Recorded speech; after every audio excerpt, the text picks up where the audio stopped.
Labor is hoping the meeting will see Mr Whale, who has historically been critical of China, shift his country's allegiance to Australia. A complaint is being lodged with the consumer watchdog about unsafe products being sold by online retailers like Amazon and Temu.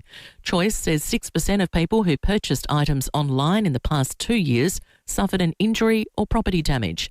The consumer watchdog's B. Sherwood says the ACCC needs to act. Because I think a lot of people think that it is illegal to sell unsafe products online, but it's not, but it absolutely should be. And so we want the government to introduce new laws that make it safer for consumers to shop online. A significant milestone for Qantas, the airline's Project Sunrise Airbus has completed its maiden test flight. Once launched, it'll provide commercial flights from Australia's east coast to New York and London. All boys' schools are fast disappearing across Australia. Gabrielle Hodson has more. Spectrum analysis research for News Corp shows that since 2010, 1 in 5 all-boys private schools has vanished. That's 116 then compared to 94 now, with most becoming co-ed campuses. Over the same period, just 5 all-girls schools have disappeared. Researchers say parents appear to prefer co-ed schools for their sons, but boys behave and learn differently and need suitable environments. Students themselves have confessed they need teachers to check in on them because they struggle asking for help, wanting to be independent and strong-minded young males. And there's plenty of love for John Farnham. The charity tribute concert in Melbourne in September has sold out on day one. It's raising funds and awareness for Head and Neck Cancer Australia.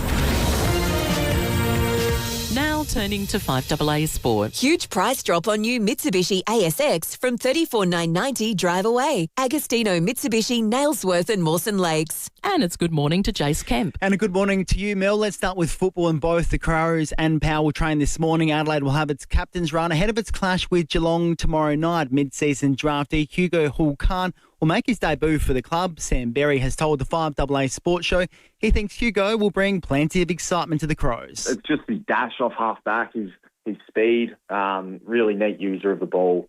Just provides that, as I said, that speed and energises the game and plays with no fear off there. To cricket, and the Big Bash League is set for a major shake-up. Eddie Summerfield reports. The Melbourne Stars and Renegades will merge under one banner. The side to play games at the MCG. The nickname of the team yet to be determined. Cricket Victoria will sell the second licence in its entirety, pending Cricket Australia's approval. The team expected to be bought by investors linked to the IPL and renamed. Should the sale to a private investor not go ahead in time for this season, the second Melbourne team will still compete in the BBL as the Melbourne Renegades. Privatisation has been a contentious issue facing the Big Bash, formally put on hold in April after cricket boards in Queensland and New South Wales rejected the plans. Meanwhile, Australia has defeated Pakistan by 41 runs in their second one-day in Lahore, squaring the 3-match series to 1-1. And finally, Alexander Zverev has cruised into the semi-finals of the French Open with a straight sets win over Rafa Jota. And that's the 5AA Sport. Now the 5AA forecast. This long weekend, check out the new beer garden at the Mosaic Hotel, Footy Park Precinct, West Lakes. Showers and 15 today, showers easing tomorrow 15, Friday showers and 17, Saturday a shower or two 17. Right now it's 12 degrees on 5AA, always Adelaide. The new look Corolla Cross, now in stock at Jarvis Toyota Somerton Park. Corolla Cross gives you the power to take on anything. Carrying on the tradition of legendary reliability and versatile functionality, it's made to help you move through life with ease. Plus, every new Corolla Cross comes standard with capped price servicing. Conditions apply. Experience the new look Corolla Cross difference and take a test drive today at the new Jarvis Toyota, Brighton Road, Somerton Park. This week at IGA, there's Arnott Shapes 120 to 190 grams selected varieties, half price, $2 each. Can't believable prices now at your local IGA. Offer ends June 9. Participating stores only. Excludes Foodland. Kick and Sip is back for 2026, and it's all happening as part of the Sturt Football Club Food and Wine Festival over the King's Birthday long weekend. Monday at Unley Oval, Sturt take on Nord from 2:10 p.m, and they're turning the whole day into a festival atmosphere with heaters, marquees, wines, beers and gin, food trucks, live music and even a DJ. Whether you're there for the footy, you're there for the food, or just a great afternoon with friends and family, Kick and Sip is one of the best ways to spend the long weekend. And don't miss the big clash at Stratorama Stadium too. Glenelg taking on Port Adelaide Saturday from 2:10 p.m. Tickets are available at the gate for both matches and family fun for less than $45. How good's that? Kick and Sip 2026, the Sturt Football Club Food and Wine Festival, the King's Birthday long weekend. Thank you, South Australia. For the third time in a row, the Hospital Research Foundation Home Lottery has sold out early again. And that's because every ticket funds life-changing medical research to support better care and better outcomes for South Australians, like you and your family. Miss out this time? Become a member today to guarantee your tickets and never miss out again. Life-changing prizes, life-changing impact. homelottery.com.au.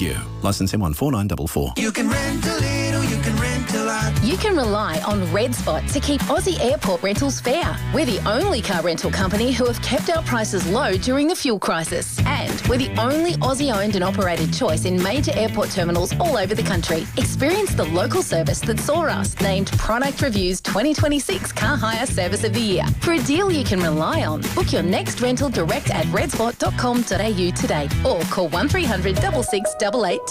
Red Spot. Knock down, build two with Metro Homes. Sell one and move on. Keep the other as an investment. Metro Homes. They do it all for you. Live from Hindmarsh Square, it's FIVEAA Breakfast. David Penberthy and Will Goodings. 8 after 6, good morning to you. Welcome to Wednesday on FIVEAA Breakfast. It is the 3rd of June. It is winter weather. It's winter food time. We're going to talk a bit about winter food after 6:30 this morning. Have you got a favourite winter dish? Is there such thing as winter food that doesn't put weight on? I'm yet to find it if there is. We're going to be talking about winter meals and how to do them nutritionally with a nutritionist here from Adelaide, Chloe McDonald, after 6:30. But if you've got a winter favourite, this is the morning to share it. We'd love to hear from you. 8223 0000. A little bit later in the morning, we'll be checking with the SES. Again, as yesterday played out, if you see any trees down in your commute throughout the morning, if there's any flooding or whatnot, we appreciate you sending pictures through to us. We put them on the live stream. We're letting people know precisely what is going on out there. A lot of wind. Some of the extraordinary pictures of our jetties right across the coast smashed by waves was quite remarkable. If you're down by the coast and got to see any of it, love to hear your thoughts as well on what has been some pretty wild weather over the last 24 hours. We've got some more Best of SA tickets to give away over the course of the morning. We'll count down to the Commonwealth Games. You know it's 1 month to the Commonwealth Games. Did anyone know that? Took me by surprise. 1 month to the Commonwealth Games. We'll be talking about that. Sean Fuchs will join us. We'll go around the courts with Sean. Koshy's going to be on the program. Koshy's going to be particularly interesting and topical this morning. The Fair Work Commission raised the minimum wage by, there's two categories of this, but for the vast majority of people, it'll be about 4.75%, which sounds terrific. And it means the minimum wage in Australia will be greater than $50,000 per year for the first time ever. It sounds less good when you consider that the federal government forecasts inflation to be at 5%. So it's actually a real wage deterioration for those the lowest paid workers in the community. We'll get Koshy's thoughts on that because that is an intriguing one, especially when you get the big banks saying, this is going to put pressure on interest rates. How does that help people on a low income with a mortgage? We'll get into all of that. Big breaking at 8 coming up a little bit later this morning. The World Cup of South Australia continues. And the recommendations that have come down from this coronial inquest into the deaths of 3 ramping victims has seen a whole raft of recommendations picked up by the state government. So we will get into that after 8:30 today. David Penberthy is en route. He'll be here very, very shortly. In the meantime, I thought I'm intrigued by this idea of the AFL Gather Round pageant. The Gather, you cross this? The Gather Round pageant. Apparently this is the sticking point in the negotiation for Gather Round. The Premier here in South Australia wants on the Friday before of Gather Round to have this big pageant. He wanted, according to the Tigers reporting, 15 players from each club to participate. The AFL and the AFLPA said 10 players. So we can only give you 10 players. Pageant must be quite onerous. All that waving. Don't want anyone to get injured. The pageant, though, if we're going to do this a la the Christmas pageant, I think there is no better group of people in South Australia than the FIVEAA Breakfast audience to determine precisely how this is going to look. We have some wonderful Adelaide Wine Festival vouchers to give away. It'll get you into the Adelaide Wine Festival, this terrific tasting event It's on this Sunday, by the way, too. Something to do. June 7 at the Adelaide Central Market. Google Adelaide Wine Festival for tickets. We want you this morning to design a float. Design a float for the footy pageant. Design a float for the Gather Round football pageant. So allow your imagination to go wild. Maybe we need a History of the Showdown float where we model the entire thing around the Ramsgate Hotel. Get little kids dressed up as Josh Carr and Roo punching on. I don't know. What about a Nick Foot float? Nick Foot, you get a whole bunch of people dressed up as Nick Foot. Some are dressed up as Zach Butters. The Nick Foots all have giant inflatable ears to hear the slander that's coming the way of the umpires. I don't know. Let us know. 8223 or text us on 0448 08 1395 for your chance to win Adelaide Wine Festival double passes. We've got a stack of these to give away, 4 or 5 of them, in fact. All it requires is your imagination, folks. Tell us what float. Design a float for the pre-Gather Round pageant. Sam Daddo who's stepped into the breach this morning. We're down a couple of soldiers at the moment. Sam Daddo stepping into the breach for Paddy makes this offering. And I don't know, do we want to accept this peace offering? He says if we don't reference the score 119, then Port people won't mention 2017. I don't know. That seems like it's sucking all the fun out of it for mine. 8223 or text us on 0448 08 1395. Our Alberton correspondent, Dave, is on the line. Morning to you, Dave. At least one Dave's on time. I'd have a float full of umpires writing out apologies, handing them out to Crows supporters. Oh, that's a fan. And they could hand them out to the kids sitting on inside the blue line. That's a great idea.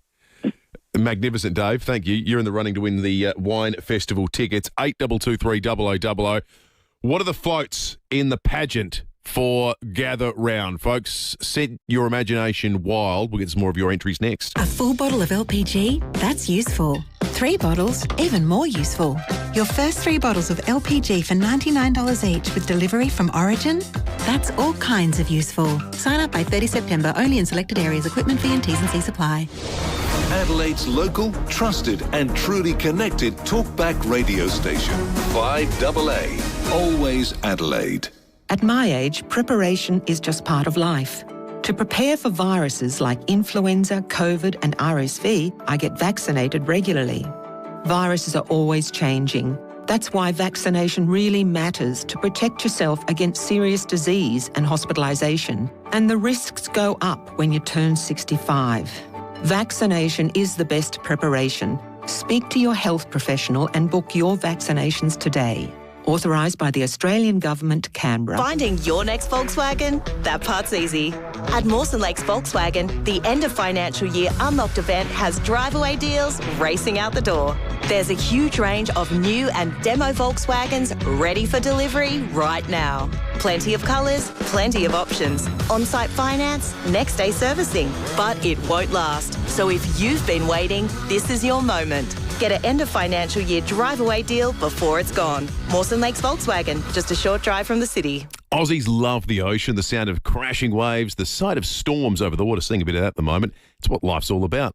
Well, what about Ocean Bar and Kitchen? Enjoying delicious dishes or just a drink with unbeatable views of Henley Beach from their beach balcony or through ceiling-to-floor glass walls. It's an unbelievable spot. You can enjoy the sights, the sound and feel of the ocean. Plus, and this is a nice bonus, the food is unbelievable. It's awesome. Pasta, seafood, huge range of cocktails and wines.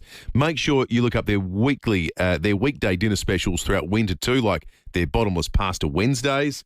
Well, that's tonight. That sounds pretty good. Schnitzel special Thursdays. Hell, go back to back. Do 2 nights of it. You add live music on Fridays and it's the perfect destination for your next lunch, dinner, after-work drink or function. They cater for weddings, engagements, christenings and birthdays. Just think about the views. Genuinely, it is a breathtaking location. Ocean Bar and Kitchen, located on top of the Henley Surf Lifesaving Club. Enjoy Ocean Bar and Kitchen from 11 a.m. until late. Built like a brick house. Tough as nails. That's Basic Trailers for you. This EOFIS, use code 5AA to drive away with Rego for just $1. Made with 100% Australian steel in Adelaide. Basic Trailers. Basically better. Winter on Kangaroo Island. It's not a season to stay in. It's not your average winter. It's the season that takes you by surprise. It's the escape that's right on your doorstep. Book a vehicle on the SeaLink ferry and up to 2 passengers travel free. But hurry, this offer is limited to the first 300 vehicle bookings. Discover Kangaroo Island today. Visit sealink.com.au or call 13 1301. Terms and conditions apply. 5AA Breakfast is streaming live right now. To watch, simply head to 5AA on Facebook or YouTube. Knock down, build 2 with Metro Homes. Sell one and move on. Keep the other as an investment. Metro Homes. They do it all for you. David Penberthy and Will Goodings, 5AA Breakfast. 17 after 6. Nobody knows pageants like South Australians. So I think it falls to us to design the floats that will appear in the AFL Gather Round pageant to happen before the start of Gather Round. Let your imagination run wild and it might just win you an Adelaide Wine Festival ticket. This terrific event, the newest and best wine tasting event in South Australia. Google Adelaide Wine Festival for tickets. It's on this Sunday, June 7. So a few of our next group of listeners will be heading along on Sunday. Nick in Edwardstown, good morning. What's your dream Gather Round pageant float? Good morning, yes. I would keep it serious. I'd have them inside those large boats that the Romans and Greeks used to have, and in the head you would have symbols like the crows, the bears, magpies, and they come in the pageant as they ended the year before, first till last. That's a great idea, Nick. I don't mind that at all. That's something that the state government should perhaps take on. Michael in Rostrevor, good morning. I thought a Kenworth pulling a trailer with the goals at either end, with the maybe 4 or 5 players running around playing football on the back of the semi-trailer trailer. Oh, so they're actually playing. Yeah, like dummy playing, handballing, kicking, goal umpire, field umpire. You play a mini game on the back of a giant float. Michael, you're an ideas man. That's brilliant. You're heading along to the wine festival. Brent the Milky, good morning. Good morning, Will. How you doing? I'm good, Brent. I could imagine a Hilux with a giant football with Joshua Shelley on the back there handing that football to all the kids. Oh, with a giant Sharpie pen, writing personalised notes to everybody. That's a superb idea, Brent. We'll send you off to the wine festival as well. In fact, let's send Michael and Dave Lloyd too. Let's send them all off to the wine festival that's taking place this Sunday. Some good texts with some ideas as well. And Sam in Dover Gardens points this out. I wasn't aware of this little tidbit. Sam says, don't forget each one of the footy players attending the Gather Round pageant gets paid $5,000. $5,000? What has Matt Pantelis got for driving the bus at the pageant for the last 30 years? I wouldn't total $5,000. Sam says, not bad for an hour sitting and waving to a crowd. Indeed, not bad work if you can get it, Sam. And even yet they had to lower the number that would be keen to do so. A lot of people referring to umpiring mishaps. Jim in Golden Grove says, boys, how about the Ben Keys point post kick float? The ball could be on a loop, moving back and forwards past the goalpost with clear daylight behind it. Thank you for that, Jim. And on the winter food front, we're going to get into talking winter delights after 6:30 this morning. It's Andrew on the text line. He says, a few days ago, I made spanakopita, finely chopped spinach, parsley and feta cheese wrapped in puff pastry, pop in the oven and eat. They come out like small cheese and spinach pasties. Delicious, delicious Greek cuisine, Andrew. I'm jealous. I can just about smell it. Absolutely delightful. 8223 8888. Keep your pageant ideas coming through. 0480 08 1395 is the number, of course, as well. The Weather Bureau this morning says it's 12.1 degrees at the moment. It feels like 10.9, heading for a top of 15 with potentially up to 10 millimetres of rain on the way. So the wet weather will continue, albeit into tomorrow, things begin to calm down a bit. Top of just 15 again tomorrow, 2 to 6 millimetres, and then we start getting into just sporadic shower sort of range. Friday, 17, Saturday, 17, Sunday, no rain, Monday, no rain, but still tops of 19, so it's going to feel pretty wintry out there at the moment. Let's talk sport, because we are on the eve of a big game of footy at Adelaide Oval, and the weather, I don't think, is going to inhibit that one iota. the sport thanks to the wonderful people at Mitsubishi. Huge price drop on the new Mitsubishi ASX. $34,990 drive away. Agostino, Mitsubishi, Nailsworth and Mawson Lakes. Jace Kemp, good morning to you. Good morning to you, Will. How you going? Yeah, well, very well. What's happening out there? Oh, there's a lot going on at the moment. Big game for the Crows tomorrow night. They face Geelong, Adelaide Oval. It is going to be wintry conditions. They'll have the big Texan back. He'll come back after kicking 5 in the SANFL. They've also got a debutant in Hugh Hall Kahan.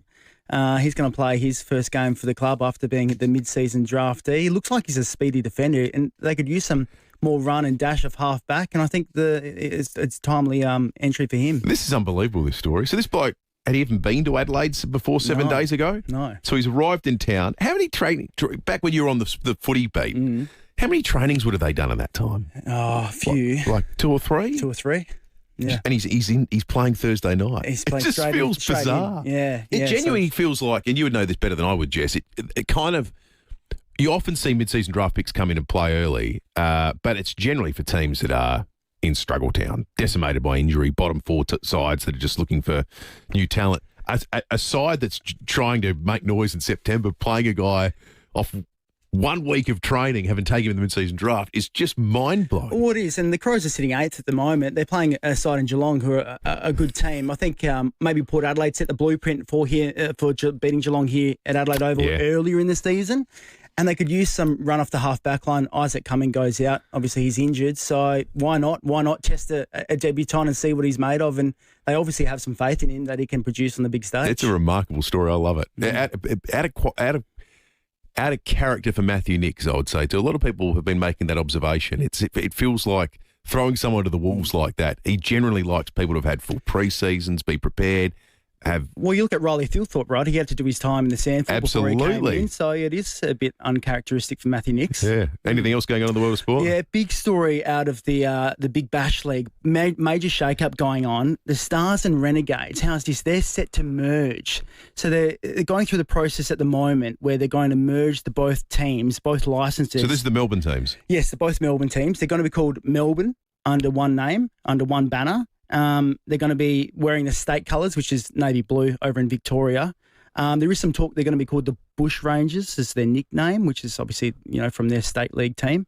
A huge story. So I can fix 20 domestic T20s is I struggle with it, but there is a big discussion and debate going on at the moment around the privatisation of these franchises, isn't there? And is this part of that, or is this happening independently of that? Yeah, it's part of that privatisation. Also, there's some interest from IPL investors in this licence. So the Cricket Australia are going to try and sell this licence to, IPL-backed investors. Right. So I don't know what that looks like. There could be games all of a sudden being played in India. Well, that would be extraordinary. Yeah. So I get it then if you were an Indian billionaire and you want to invest in Australian cricket. I understand commercially why you'd say, well, I don't want to be competing against another team in Melbourne. I just want the Melbourne team. Yeah, it's going to be very interesting to see how this all unfolds. You feel for some of those players, they're going to be out of contract too. Yeah, so the fewer jobs. It'll be a smaller competition next year. Basically, they're going to take 10 players from each team and merge them into one and we'll see what happens with the players who are going to be uncontracted. That's extraordinary. Might be a chance for the Strikers to pick up a couple. Yeah, well, let's hope so. Yeah, there'll be nice to benefit from that. Right. Good on you, Jason. Thanks, Will. Great to have you in. 8223 is the number. Actually, by the way, Christmas, the AFL pageant, are you going to get along to the Gather Round pageant, do you think? Yeah, I'll be you there. excited about that? Yeah, it should be good. What's your thoughts? I'm trying to wrap my head around how that looks. Yeah. Whether we I feel like the Gather Round, I've covered all the fourth, all the Gather Round so far. There's been 4. I feel like it misses something at the start. So because it starts with obviously the Crows' big game. They've opened every Gather Round. I feel like it misses something though. So I think this will be a good inclusion. Okay, that's interesting. All right, no, fantastic. Good on you, Jace. Appreciate it. Jace Kemp, you can catch him on 10 or indeed here on 5AA. Every now and then about the place. Good to have you in, mate. Great to see you. 25 up to 6, 8223 is the number if you'd like to share your thoughts. You can text us as well on 0448 08 1395. I don't mind this one. Someone says that the Dacos brothers could ride Nipper and Nimble. Now you're talking. We could break out Nipper and Nimble a little bit early. Nick and Josh, why not? Someone here says we could utilise the Popeye, float them down the Torrens. Now, that was the opening of the Paris Olympics had them on the on the Sen. Sam Datto saying worked well on the Yarra. It did. They did the little thing on the Yarra, didn't they? That wasn't considered a winner, so maybe we'll can that one. I don't know. Maybe we're underrating the Popeye. Someone of the text line, the Popeye float, and do the whole thing down the Torrens. Someone here, Quinton, says, for your footy float for the pageant, don't have footballers. Just use the mascots. Imagine the banter with those crazy guys during the walk. He says also, I hope the floats don't stop because parking inspectors will be ready to pounce. Well, we know about that. I mean, I don't know what the penalties for parking on the blue line. We know the yellow line is obviously unforgivable. Actually, which is a good point to say, if you have a Golden Sack Truck nomination, it is Wednesday. We will award it on Friday morning. If you've seen any government silliness at any level, local, state or federal, we've got a state budget tomorrow. That might prove fertile ground for the Golden Sack Truck. But remember, you can text us the details as long and convoluted or as easy and quick as your story is. We put it into our massive spreadsheet and we will collate the Golden Sack Truck nominations over the course of the week and award it ultimately on Friday. Someone's asking for an MMA-style mascot mosh pit. A lot of mascot-related violence on the text line coming through that people want to see. I don't know. The MMA, is it of the mind? Because the White House lawns have been turned into the octagon for the MMA. I'm not sure, but there's a lot of mascot-related violence that's coming through at the moment. We still have some more tickets to give away to the Adelaide Wine Festival as well, if you'd like to call in with your pageant thought, perhaps violence-free, on 8223 0000 or text us on 0480 08 1395. In a moment, we're going to switch our focus to food. What's your winter go-to meal, folks? Your winter go-to meal. 8223 0000. Is it good for you? Ask two questions. What's your favourite? And is it good for you? Because I can answer the first easily and the second reluctantly. It won't be. I love anything big and heavy, meaty, saucy during winter. It's not always the best stuff, though. So we're going to talk nutrition and winter meals with Chloe McLeod on the other side of 5AA News, so that's not too far away. 8223 0000. Rob on the text line says, we need all the mascots to do the Birdman rally for Gather Round. That would be fantastic. And obviously with the AFL's betting relationships, you'd have to frame a market. And so your Hawks, your Crows, your Eagles, you imagine be short price favourites. Your Bombers, maybe, would do pretty well at the Birdman rally. Tigers, less so. Kangaroos might go okay, at least for a little while. Lions, not so convinced on that front. I don't mind that. Birdman rally meets the AFL Gather Round pageant. Rob, you're an ideas man. Someone here says, I'd like to see a Crows float. Andrew says, I'd like to see a Crows float with a massive Josh Rochelle figurine on the front that's pointing to its teeth. Kick off a bit of showdown-style rivalry. Thank you, Andrew. Keep your ideas coming through, and they might just win you an Adelaide Wine Festival double pass, the newest and best wine tasting event in SA this Sunday, June 7 at the Adelaide Central Market. Google Adelaide Wine Festival for tickets.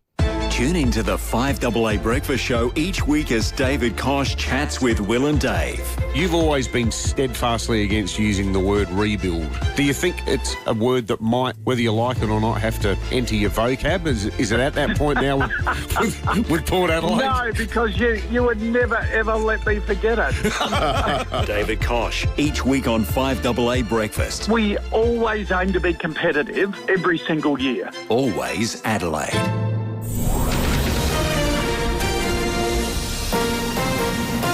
This is 5AA News. Always Adelaide. Showers and 15 today with the 6:30 news. Good morning, I'm Mel Usher. Need a crash repairer you can trust? FIVEAA Panel Services delivers expert care to you and your vehicle. There's been a commercial fire at Para Hills West. Nicole Bradley from the MFS says they were called to Ayfield Road just after 4:30 this morning. On arrival, firefighters found flames coming through the roof of a large multi-occupancy shed. The fire was brought under control and fully extinguished within approximately 1 hour. The cause and damage bill is yet to be determined.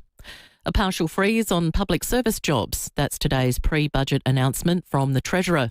That will impact around 1,000 hires, but will not apply to police, teachers, doctors and nurses. And there won't be any forced redundancies. The state budget will be handed down tomorrow. A prominent think tank claims Australia's military is underprepared in essential areas of modern warfare. Analysis by the Lowy Institute has found the ADF has fallen behind in its drone, ground operations and long-range strike capabilities. The report warns our deficiencies come as China, Russia and Iran rapidly embrace new technologies. Retired Major General Mick Ryan claims Australia's geographic isolation has bred a false sense of security. Most Australians don't perceive a threat to Australia. I mean, we're not proximate to China or Russia or North Korea, so they don't see every day the kind of threats and aggression that these countries are engaged in. In the US, President Donald Trump has signed an executive order setting up a voluntary scheme for tech firms to share their AI models with government agencies so they can vet them ahead of their release. More from the BBC's Lily Jamali. The executive order is considered a downsized version of a previous one that President Trump had been due to sign in recent weeks. Both versions aim to deal with rising concerns about cybersecurity threats brought on by increasingly sophisticated AI models. An earlier draft of President Trump's executive order called for a voluntary government review lasting up to 90 days, too long for industry allies who reportedly pushed to scuttle it. The AI directive signed on Tuesday calls for less scrutiny. Departments, including the Treasury and Defense, will now be able to test models with developers for up to 30 days before release. Stella McCartney is giving her dad a helping hand. She's designed a limited edition T-shirt to mark the release of Paul's new album, which will be available to UK fans who buy the LP. Now turning to 5AA Sport. Huge price drop on new Mitsubishi ASX from $34,990 drive away. Agostino Mitsubishi, Nailsworth and Mawson Lakes. And it's over to Jace Kemp. Thank you, Mel. To football first, and the Power and Crows will hit the track this morning ahead of their games this weekend. Port Adelaide will still be without captain Connor Rosie, who's been injured for most of the season. Coach Josh Carr says the skipper is suffering from a nerve issue after having surgery on his hamstring. We're getting some opinions on his hamstring, and it's more around the nerve. It's not the hamstring itself. It's more around the nerve where he's having some challenges and I guess some complications with it. So we'll get some opinions on it. Hopefully we come out the other side and get some positivity around it. That audio thanks to 7. The Big Bash League is set for a major shake-up with the Melbourne Stars and Renegades to merge. The new team is set to be called Melbourne and play their games at the MCG, while the licence is expected to be bought by investors linked to the IPL.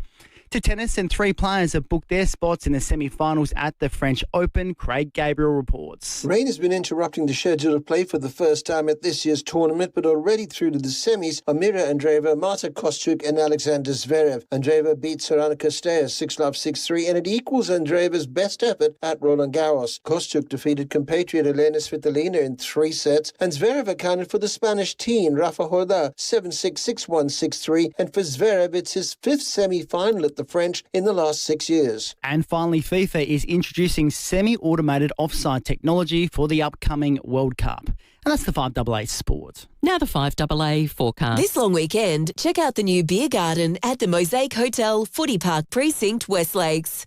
Showers and 15 today, showers easing tomorrow 15, Friday showers and 17, then a shower or 2 and 17 on Saturday. Right now it's 11 degrees on 5AA, always Adelaide. Knock down, build 2 with Metro Homes. Sell one and move on. Keep the other as an investment. Metro Homes. They do it all for you. David Penberthy and Will Goodings. 5AA Breakfast. 25 minutes to 7. David Penberthy is in the building. David, good morning to you. Good morning, Will. Good morning, listeners. I am extremely sorry. I slept like a log. This has not happened for years. I wasn't at the Harvest Rocks Festival last night. You're slipping.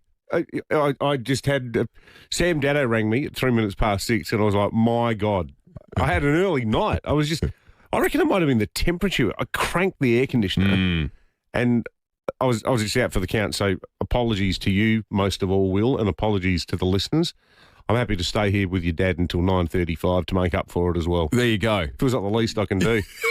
But good morning. Good morning. I'm going to feel, that feeling where you start the day like this, you feel out of sorts for the rest of the day. You're playing catch up for the rest of the day. But, mate, sorry. I know this is, the world's stupidest job and we're generally joined at the head when it comes to kicking things off, so I feel terrible. Don't stress. I can't apologise enough. We were having fun just to catch you up with what's happened. Well, I heard on the way in, I love some of these float ideas that our listeners have been... I love the idea of Josh Rochelle kicking balls into the crowd. Signing them with personalised messages. Yeah. Gold Coast up. Pee off Collingwood. Yeah. Up yours, so-and-so. Yeah, that's right. Free kick Hawthorn. It'd be terrific. Somebody here says we should have a Dunking Dylan float where we all get to throw stuff and you hit a target and maybe it just drops into a barrel of water. Yeah, and it should be like have a big arc on the front of it, like the shape of the arc. And it should be called the Ark, and you could have all the characters from AFL House on there. Well, what about no matter how accurate you are, it gets sent somewhere and they deliberate for 5 minutes and then determine whether he gets dunked or not. Yeah, that's right. They review everything. When you come into town to park your car, they review where you parked it. Was it over the line or not? They could get that woman who used to work for the CFMEU. She could be on the float. Yep. It's a great idea. Yeah, the former head of the tribunal. They could also have that guy there not paying any attention. The guy who was on the tribunal, they could have him there not paying any attention to the pageant because he's actually trying to sell a house online on a Zoom meeting. That's a brilliant idea. The AFL Tribunal float. Yeah.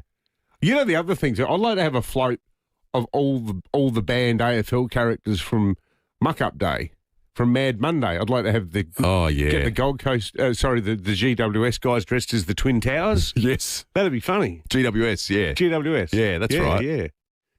Bit of Bailey Smith action.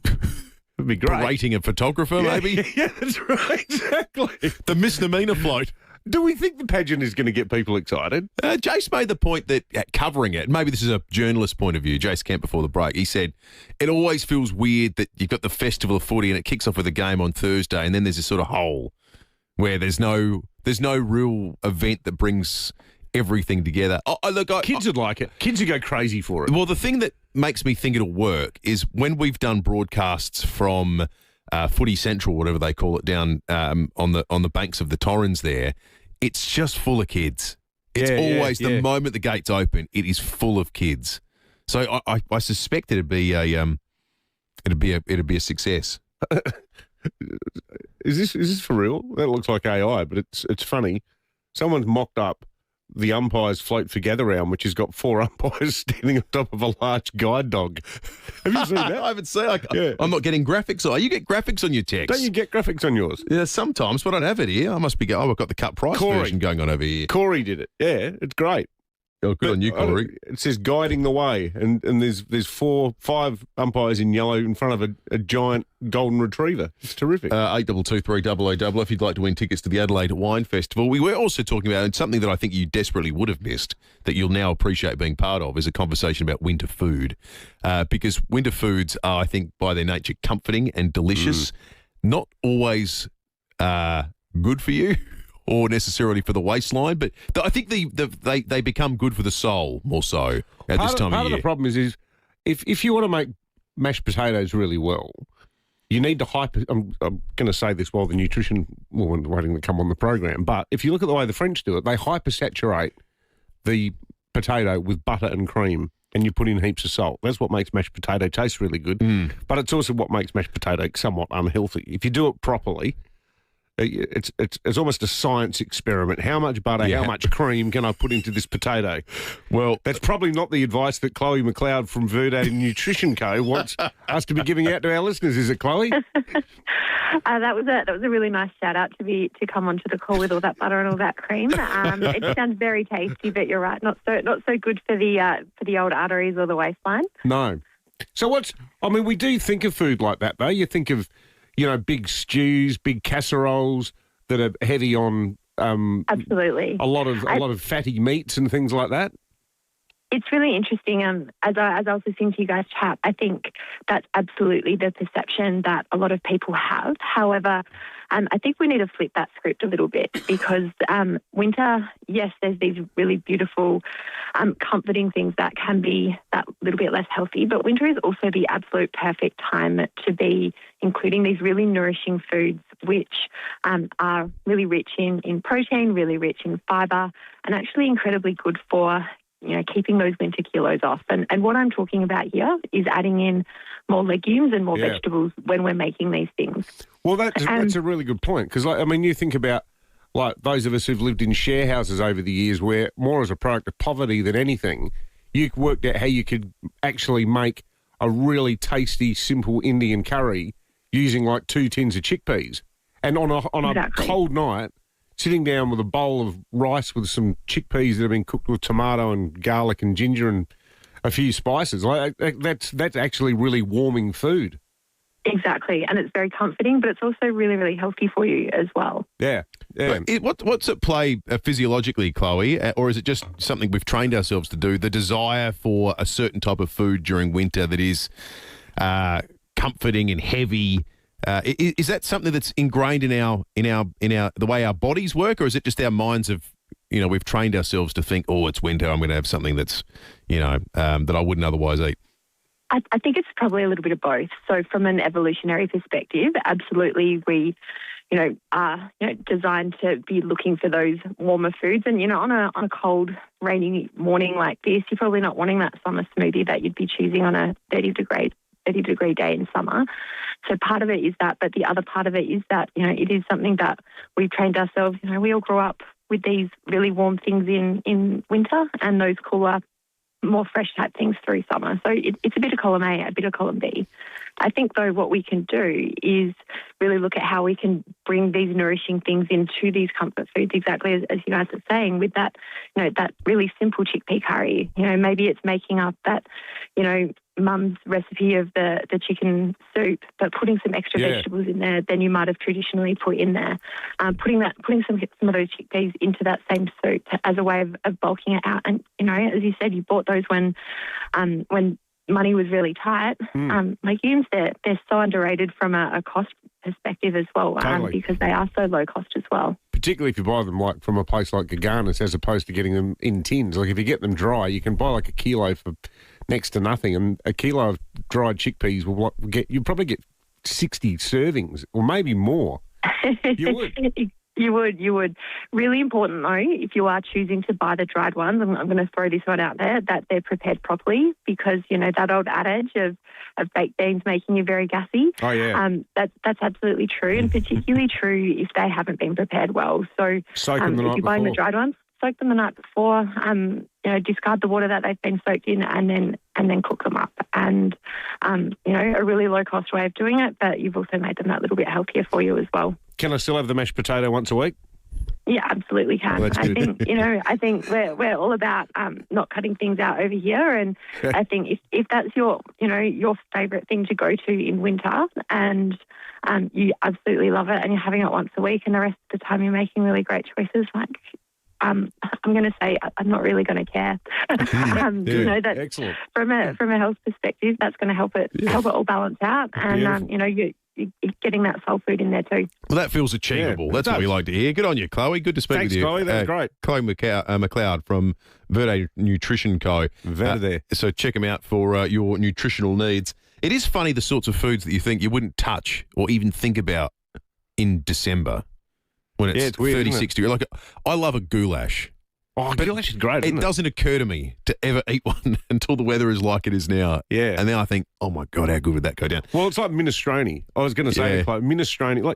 A lot of those dietary things you start reading when you're in your 50s and think, I don't think I had a vegetable yesterday. A lot of those things like the Peter B articles and so on, they say you should try to eat 10 different types of vegetable per day, including a legume, or 10 or 12. Wow. And herbs are part of it too. One of the best ways to do that? Eat minestrone soup. Yeah. Because you think about it, onion, carrot, celery, zucchini, French beans, potato, cabbage, then cannelli beans, any type of bean really can go in there. You don't need much meat either to flavour it. Like one little chunk of pancetta is enough. Heaps of tomato, stock that's got leek in it as well. Then you put parsley in it. You can put basil in it. You can put pesto sauce in it and make it like a French style, what the French call pistou soup. You can get 12 vegetables and it's bloody excellent with some toasted bread. Good point. All right, let's go to Gawler. Elston's on the line. Elston, you got a favourite winter food? Yeah, a rabbit casserole. Oh, yum. Yum. Now, I cooked one last week. What I do is I get a casserole dish, I portion me rabbit, soak it in red wine overnight. Following morning, I'll braise the rabbit a little bit. Then I'll put it back into the bowl. Add potatoes, onions, carrots, bacon, onion. Put a little bit of gravy in it, the onion gravy, and stock, and I slow cook it. Oh, mate, that sounds superb. That was superb. And how did Elston's delivery? Elston, you got a future as a Instagram food blogger, I think. That was really took us on a journey there. That was superb. They got out of fashion, rabbits. Well, sort of. You see, they're suddenly really expensive. Yeah, you see a lot of really fancy places that do all forms of rabbit now. When it was total poverty food. Yeah. Like during that, you know, the South Sydney Rabbitohs, that's what they're called, the Rabbitohs. Is it? Because in Surrey Hills and Redfern, when people had no money during the recession, if you were a Rabbitoh, you were a rabbit hunter. Is that right? So they would hunt rabbits to survive. Like my mum and dad, the idea of them eating rabbit, they shudder because they associate it with eating things like tripe with white sauce because no one had any money after the war. I did not know that. Sorry, I've been distracted by this text because someone said the magic word ragu. Someone said the ragus went in the slow cooker this morning at 5:30, ready for dinner tonight. Oh, now you're talking. That's a winter fave. All right, let's head to the Weather Bureau. Michael Conway's there. Michael, I think we're going to blame you for our discussion about nice, delicious food because it's the weather that has sent us in that direction. Are we going to get any more of the sort of wind and the bizarre tides we got yesterday, or is that over with now? Yeah, I'll start with the tides. That's easing now. It'll still be a little bit above average, but that abnormally high tide activity has moved to Vic today, so away from us. And the showers will continue. They're looking like about 2 to 10 millimetres around Adelaide, up to 10 to 20 millimetres about the hills. And the winds will be westerly today. They'll be tending southwesterly in the late evening. And picking up southwesterly like 25 to 35 kilometres an hour tomorrow. Showers through the day today and tomorrow morning, and then they'll start easing tomorrow afternoon for the footy later in the day. Well, that's good to know. So it's not going to be a washout, hopefully, tomorrow night, Michael. Thanks for that, mate. You need to get a butter menthol into you, mate. I know, it's a bit croaky, isn't it? I need to have a minestrone or something. Don't gargle the minestrone, though. Good on you, Mike. I don't know what the percentages are, but I'd hazard a guess. I think 50% of the population right now has a croaky throat. Yeah. I don't know what it is about this time of year. It brings it on. I'll tell you what, we've just emerged from 2 weeks of COVID mayhem at our house. There's a lot of COVID around. Yeah. I mean, it's not like, no one was at death's door, but first child number 1 had it, got better. Child number 2 starts going, no, don't tell me. Can't you at least get it at the same time? Yeah, you don't want that long tail of COVID in your household. We're the same thing. It must be. Yeah, Rosie had it, didn't she? Yeah, and my wife had it as well. Yeah. Yeah, Kate and I didn't get it somehow. I don't know. I've got no idea how. Like Kate was staying in the same bedroom as one of our sons when he was bad. Well, just to Rosie was crook. And she and my wife and I all slept in the same bed for 2 weeks. And the whole time I kept picturing those old graphics that used to be in the advertiser about who was sitting where in the cafe where there was a live case. And I'm thinking, well, I'm right next to them for the next week in the bed. And somehow I didn't get it. It's funny, isn't it? Well, and like you and I, through that whole period when Rosie had it and then when Sam and Charlie had it, we'd come into work and sit here literally 1.5 meters, less than 1.5 meters away from each other, talking in a projectile fashion into our microphones. 5 years ago, we'd be the subject of a Nicholas Spurrier map in the advertiser. Exactly right. Where have they been? Drake's Wayville. Then he went on the run. You know what the saddest thing about... Some unnamed business on Winston Avenue. You know how sad my contract tracing would be? They'd go, no, but seriously, where have you been? I went, no, that's it. I went to Drake's. I was at home and then I went to work. No, but in between that, no, that was actually it. Let's head to Sapole. Senior Constable Daniel Isaacson joins us. Daniel, an e-bike riders had a crash. What's happened here? Yeah, just before 10 o'clock last night, police were called to Kensington Road after reports of an e-bike crashing into a parked Subaru sedan. The rider, an 18-year-old man from Adelaide, was treated at the scene by SA ambulance and was taken to hospital for non-life-threatening injuries. He is going to be issued a fine for inattention. So it's very important to pay attention to where you're going. Yeah, certainly is. Daniel, also, a man was arrested in the city overnight. Yeah, just after 11 o'clock last night, police were patrolling North Terrace when they saw a man known to them breaching his bail. When spotted, the man attempted to run, however, was caught and arrested. When searched, police will allege the 50-year-old man from Blair Athol was in possession of tools used for breaking, a small amount of drugs, drug paraphernalia and a knife. He was refused bail and he's going to go to the Adelaide Magistrates Court later on today. And speaking of crashes, an e-scooter crash also happened. Yeah, unfortunately, another one. Just before 11:45 last night, police and emergency services were called to Old Princes Highway at Nairn after reports of a girl crashing her e-scooter. The rider, a 15-year-old girl from Mount Barker, was treated at the scene by AMBOs and conveyed to hospital with non-life-threatening injuries.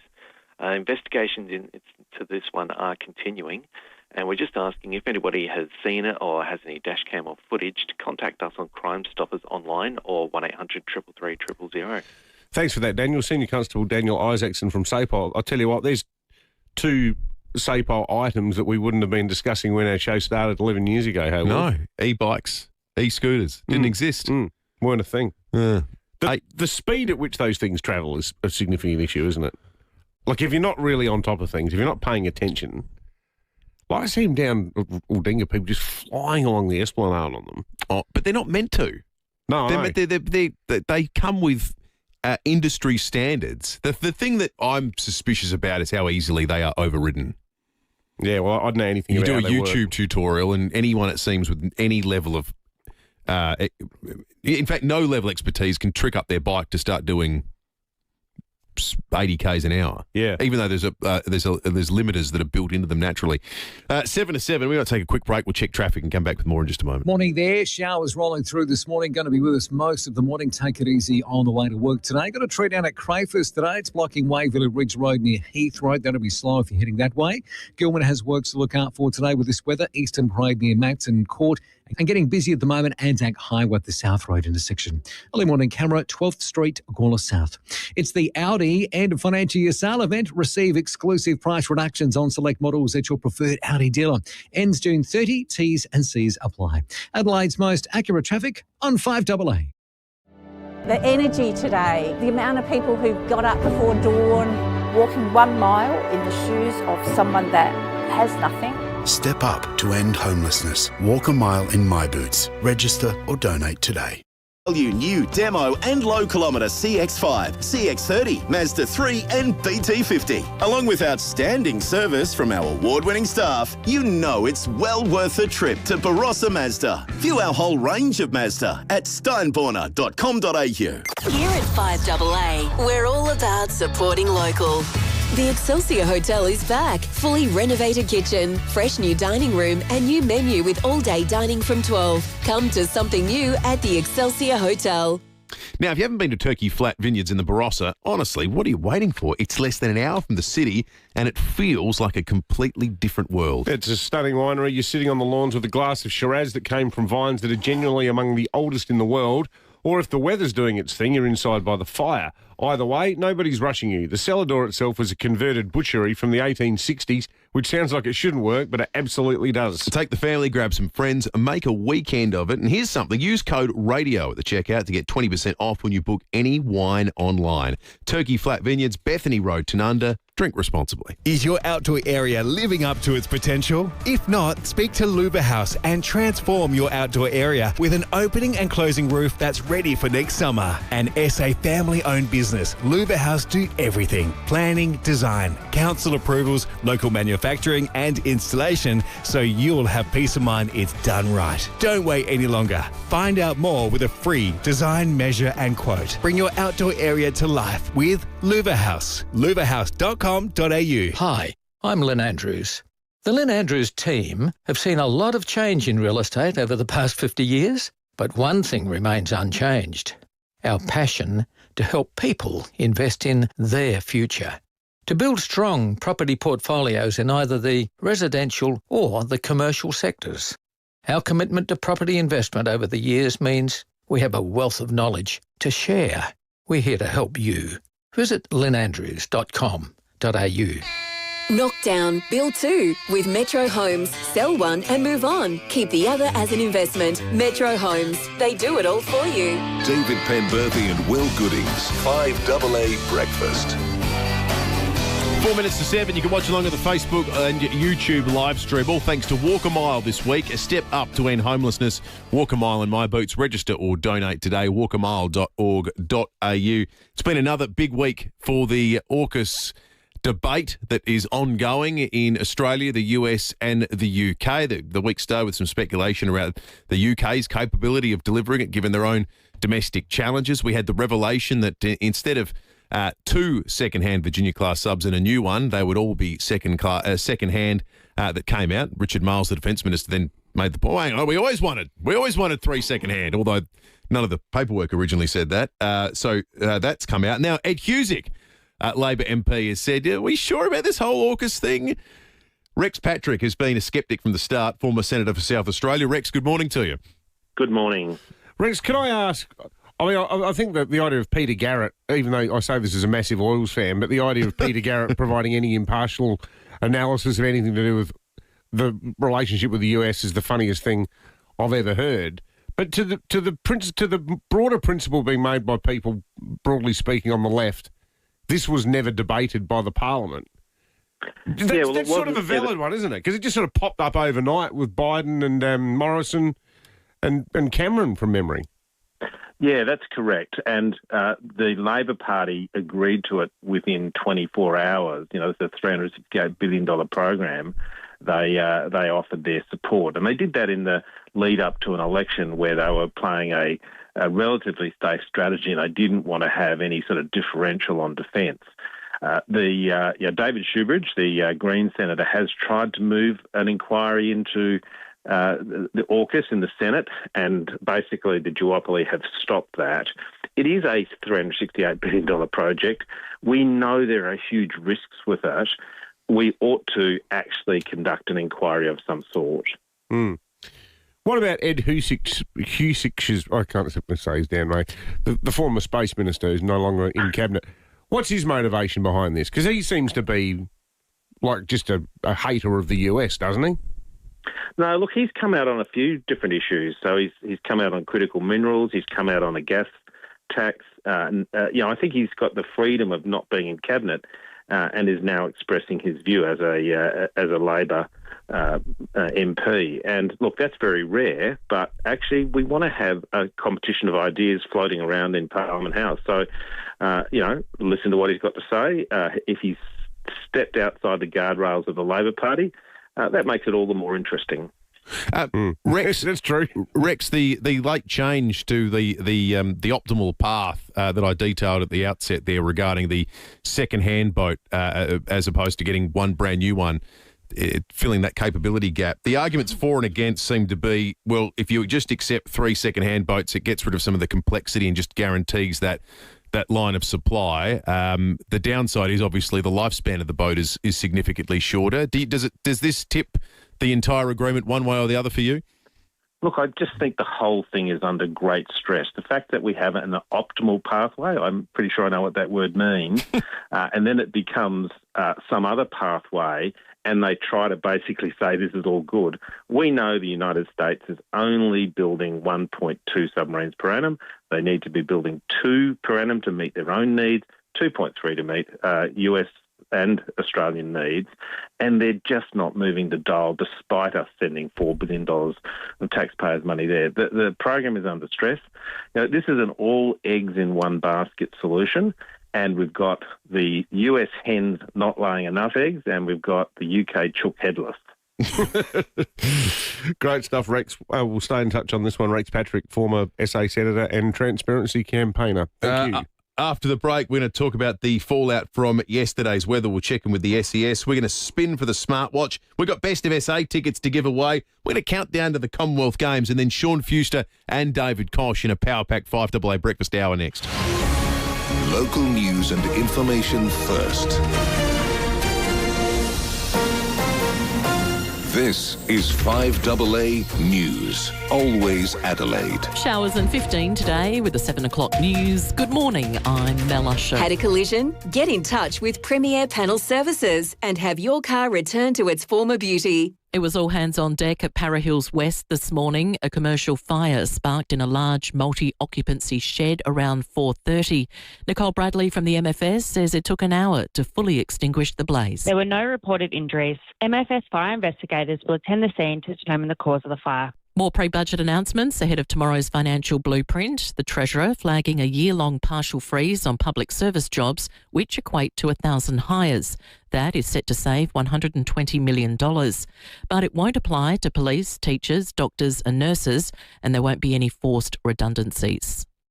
Curbing China's influence will be top of the agenda when the Prime Minister meets his Solomon Islands counterpart today. Nelson Scott has more. Anthony Albanese will hold talks with Solomon's PM Matthew Whale in Canberra today as he wraps up his 3-day visit to Australia.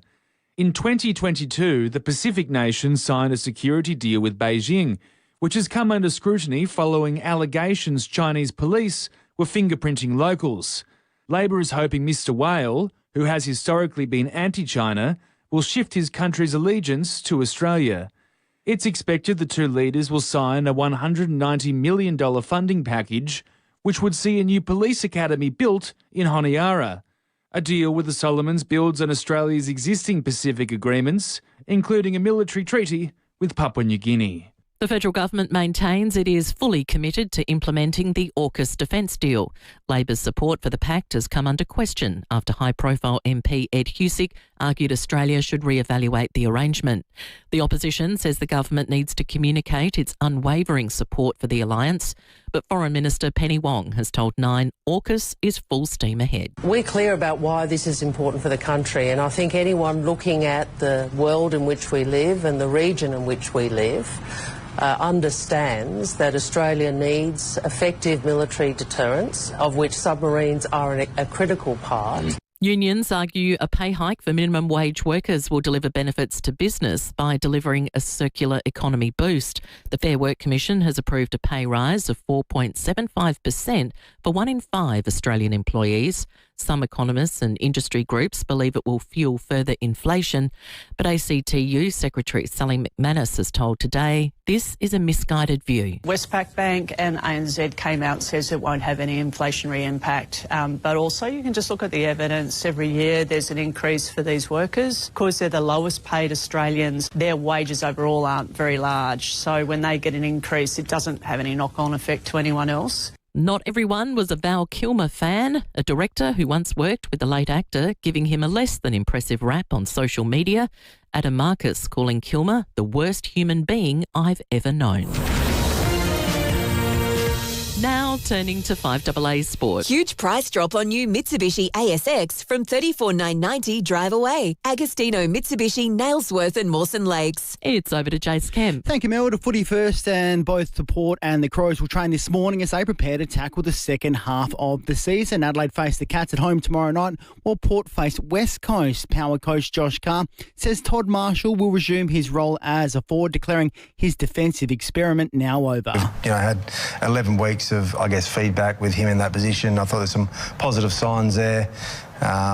We came together as a coaching group, but also as players as well. And we just felt like for Todd, for the team, let's have a look, of him back as a forward. That audio thanks to Seven. To cricket, and the Big Bash League is set for a major shake-up. The Melbourne Stars and Melbourne Renegades are set to merge. Cricket Victoria is poised to sell off the Renegades licence for millions of dollars to an IPL-linked investor.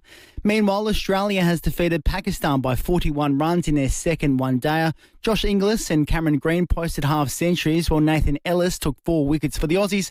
Alex Carey was dismissed for a golden duck. Oh, ball in. Shine Afridi off to a very, very lucky start, but Pakistan will take it. Yeah, unfortunate. And finally, Alexander Zverev has cruised into the semi-finals of the French Open with a straight sets win over Rafa Jota. And that's the 5AA Sport. Now checking 5AA traffic. Morning there in the city. A crash, Franklin Street near Morford Street. Crafers, tree down blocking Waverley Ridge Road near Heath Road, causing a few headaches. Roads wet due to passing showers. Probably going to be with us most of the morning, so take it easy on very wet roads on the driving today. Look out for those works at Keswick, which is slow at the moment. Richmond Road near Marlow Road. Early morning camera, Fairfield Road, Elizabeth Grove. Harris Scarf mid-season sale is on now. Save 40% off full-price quilts and pillows. See conditions online. Harris Scarf, great brands, great prices. Adelaide's most accurate traffic on 5AA. Now the 5AA forecast. This long weekend, check out the new beer garden at the Mosaic Hotel, Footy Park Precinct, West Lakes. Showers for your Wednesday, 15. Showers easing tomorrow, 15. Friday showers, 17. Then a shower or two and 17 again on Saturday. Right now it is 12 degrees on 5AA, always Adelaide. Hi, Matt Crouch here. Feeling the pinch at the petrol pump? With fuel prices on the rise, now's the perfect time to drive smarter with budget car and truck rental. Our growing fleet of hybrid vehicles helps you go further, using less fuel and with the comfort and reliability you expect. Whether it's a weekend away, a work trip, or you just need a car for a few days, Budget has hybrid options ready to go. Drive more, spend less on fuel. Budget car and truck rental. 13 27 27. That's 13 27 27. With power costs continuing to rise, who do you trust for solar power? Manic Solar, the name South Australians know and trust for over 60 years. Not only do they have all the leading brands like Fox and Sungrow, you have peace of mind with a 15-year installation warranty. Plus, right now you can save over $8,500 on an average solar and battery system. Conditions apply. Don't delay. Get a free quote today on solar power from Get ahead of winter with comfy credits from Origin. Move with Origin and you could get up to $200 in bill credits. That's $100 for natural gas and $100 for electricity, keeping you comfy and in control this winter. That's all kinds of useful. Search Origin today.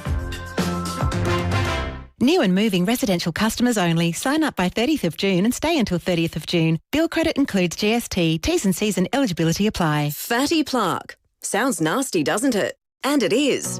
Fatty plaque is made of cholesterol particles that can accumulate in your arteries and even stop blood flow, contributing to heart attacks, heart failure, stroke and dementia, Australia's biggest killers. Treatments are being developed at SAMRI and they're all game changers. But SAMRI needs donations to help with clinical testing. Visit samri.org.au and help us give plaque the flick.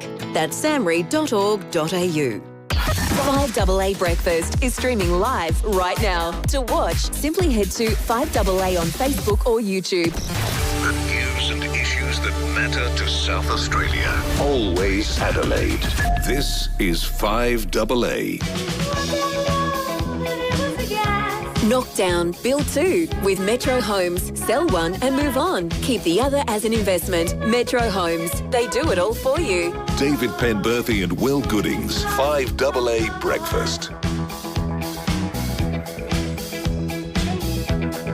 9:07. Good morning to you. Joining us for the first time on this Wednesday, the 3rd of June. Good time to tune in. The wheel is in the studio, which means shortly we'll give away a Care Alert smartwatch. I can tell you we've got some Best of SA tickets as well. Just 9 days out now from Best of SA. I reckon the Care Alert people will be well represented at the Best of SA. I suspect they will be. Because I always like catching up with Mike and Darren Steele. Great blokes, great innovators, ideas men. They are. Exactly right. Don't worry about Steve Jobs. We got the Steels here. Steve Jobs. The Steels. He got nothing on Care Alert. Well, I mean iPhone. The Apple Watch. He invented the iPod. You can't even buy them anymore. That's right. I mean, what sort of a product is that? You know what modern invention I just can't get my head around? That everyone, you just have to concede at some point in time something's popular and you're the weird one. AirPods.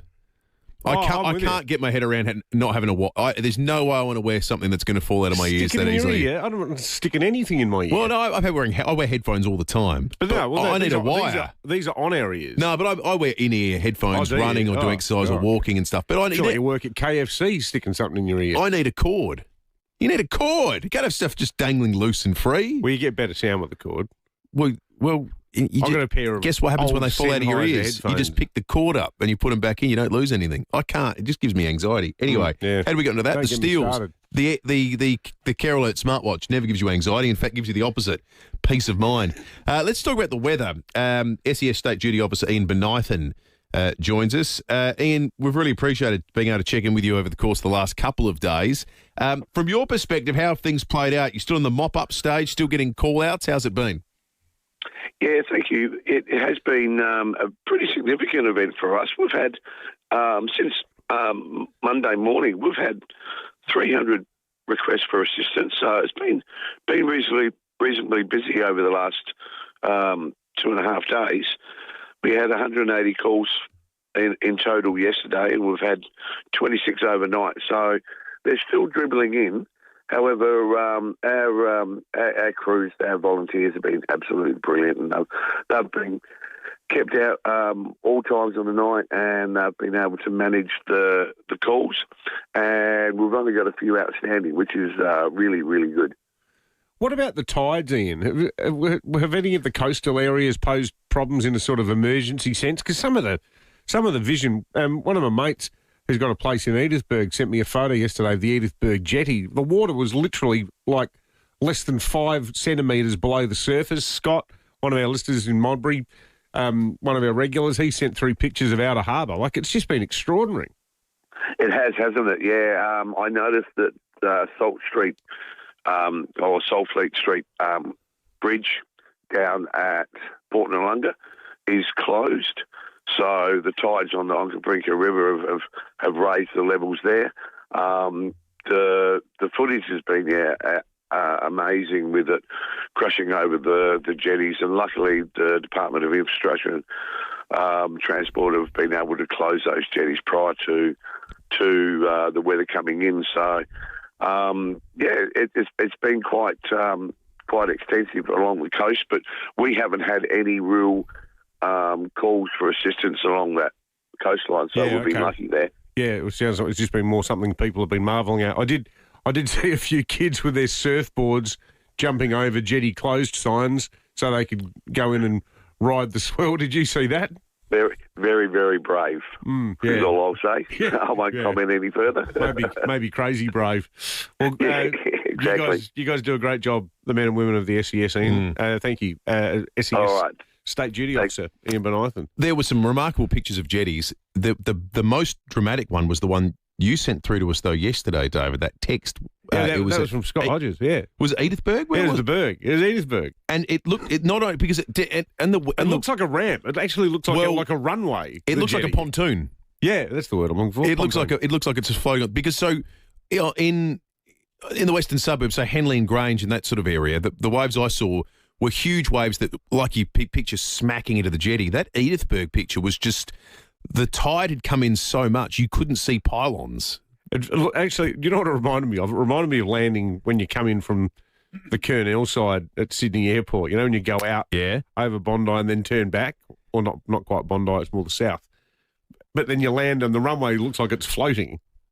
It's exactly like that. Bay. Yeah. It's unbelievable, that picture. All right, should we spin the wheel and give someone a Care Alert smartwatch? Yes. Yeah, let's do it. The wheel is here. Each number on the wheel corresponds to a birth year. If it's yours, you simply need to be the first caller through. Now, you really wrenched the wheel, and it came up 19. 19? No, I'm not having it. I'm not having 19. Let's respin. Respin. We can't do 19 every 2 weeks.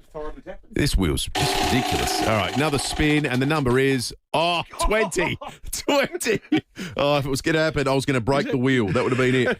1945 is the year, so people who are 81, turning 81. 81. 1945 is the year. The Liberal Party was formed in 1945. Does it make it to 20? What year does the Liberal Party make it to at this point in time, do we think? 2020, 2030? If I gave you 2030, what would you say? Over or under? I think it will survive in some form. Indefinitely? Well, I mean, within reason. Until, sort of the robot AI cybernetics party takes over. I've got it on good authority that One Nation has more rank and file members in South Australia now than the Liberal Party. I'm not making that up. Yeah. Apparently the Liberal Party's got about 3,000 members now. And that's all based on rumour and innuendo, because none of the parties ever tell you how many members they've got. Tony Abbott, though, was on the record as the new president saying that the membership is in crisis. It's fallen below 80,000 nationally. If we were 3,000 of the 80, that would sound right. But 80,000 is probably overs too. But anyway, let's not get all serious. Let's talk to Lynn. Well, let's go to Lynn in Grange, because Lynn was born in 1945, and Lynn is the recipient of a wonderful Care Alert Smart Emergency Watch. You can use your home care package or NDIS funding and get a Care Alert for free. Australia's #1 personal alert system. Visit carealert.com.au. Always love giving things to people in Grange. Lynn, good morning to you and congratulations. Good morning. Good morning. So, Lynn, a wonderful year, 1945, end of a black period in world history. What's your earliest memory as a little girl? Well, I was actually born in West Australia, but I was only 6 weeks old when I came over here. But then I spent all my formative years in Port Adelaide. Port Adelaide, next to the Portland Hotel, actually. Oh, wow. So you went to primary school there? Yes. So I'm a Port girl that barracks for the Crows. Oh, what about that? In enemy territory. And what about the rest of your family, Lynn? Are they Crows people too, or did they get the Port spirit? No, my husband's Hawthorn. And but my family were all black and white. Yeah. I would say they was black in one, white in the other. They were very, very Port Adelaide. What about in the SANFL days, Lynn? Were you a Port Adelaide supporter in the Sandford? Oh yeah, definitely. Yeah, definitely growing up. Yeah, definitely growing up. I was married to a chap who barracked for West Adelaide, and I said, "Oh, Butte, we'll go to Westies one week and Port the next." And he said, "You'll see Westies twice. You'll see Port Adelaide twice a year when West Adelaide play them." Did the marriage last? And that's what happened. Yeah. That's a bit rough. Oh, that's no good at all, Lynn. Oh, dear. What do you... Sorry, Lynn. No, well, I then did grow to love Westies. Yeah. And obviously... That was probably the demise of Port Adelaide. So you're in Grange now, you haven't moved far. What is it you like about the northwestern part of town, the port area? Oh, everything. Everything. The beach, the lack of traffic. Yeah. It's flat. You can walk anywhere. No, just love it. We live the dream down here. Yeah, it's beautiful. Good on you, Lynn. We're delighted you've got a Care Alert smartwatch coming your way. Big thanks to the Steels, Mike and Darren from Care Alert, with that wonderful product that will give you and your family peace of mind for a long, long time. 18 after 7, we'll check traffic and come back with more in just a moment. Morning there in the city. A crash getting sorted. Franklin Street near Morford Street. Roads are wet due to passing showers. Probably going to be with us most of the morning, so take it easy on the drive. Crafers, a tree down blocking Waverley Ridge Road near Heath Road, and a smash just in at Angle Park this morning. South Road near Green Junction Road. Camera, Angle Var Road, Evanston Gardens. Invest smarter with CommSec. Get your investing edge on the daily CommSec Market Update podcast. This podcast is created and distributed by CommSec. Content is general in nature. Investing carries risk. Adelaide's most accurate traffic on 5AA. The energy today, the amount of people who got up before dawn, walking 1 mile in the shoes of someone that has nothing. Step up to end homelessness. Walk a mile in My Boots. Register or donate today. 75 seconds. We have the fastest growth rate in the developed world. Graham Goodings. Double the growth rate of the US. The nation is growing faster than it can cope. Weekday mornings from 9 on 5AA. Always Adelaide. Cybercrime doesn't just hit once. It creates flow-on effects. Effects on your data. Effects on your business systems. Effects on your cash flow, staff, reputation, livelihood. Protect your business against cyber threats with FX IT, spelt EFEX. Book your free cybersecurity audit now at fx.com.au/protect. Don't be the easy win for cyber criminals. Book your free audit now. 6 episodes in, 2 to go, and the snack bowls run dry. Don't move a muscle with Woolworths. Delivery from 60 minutes, my kind of Woolies. See our website for availability, T's and C's and exclusions. If you need to move from A to B this winter, your best move is hiring from Budget Car and Truck Rental. To get started, you need boxes and tape for storage and furniture covers to keep your possessions pristine. Budget has you sorted. And then you'll need the perfect set of wheels, and Budget has them all. Cars, big and small, moving vans and trucks, available on a standard driver's licence, plus utes, hybrids, trailers, 12 to 25 seat buses and more. Once you've chosen a vehicle, grab Budget's blankets and a trolley to ensure the move goes smooth. Job done easy with Budget, a family-owned business with friendly staff you can count on and multiple locations across SA. Have you got something big to budge? Well, budget with a Budget rental truck. Call 132727. For 20 years, FIVEAA Milk Company has been in your fridge, in your smoothies, kids' cereal or morning coffee. Through the good years and the tough ones, dairy farming hasn't been easy. But because you choose to back a bunch of passionate SA dairy farmers and continue to do so, we're still here. That's 20 years local families providing local jobs for our great state. Look for FIVEAA Milk Company products at your supermarket. And let's keep a good thing going. Rosanna Mangiarelli here from 7 News. Join me and Will Goodings for Adelaide's leading news hour, 7 News, tonight at 6 o'clock.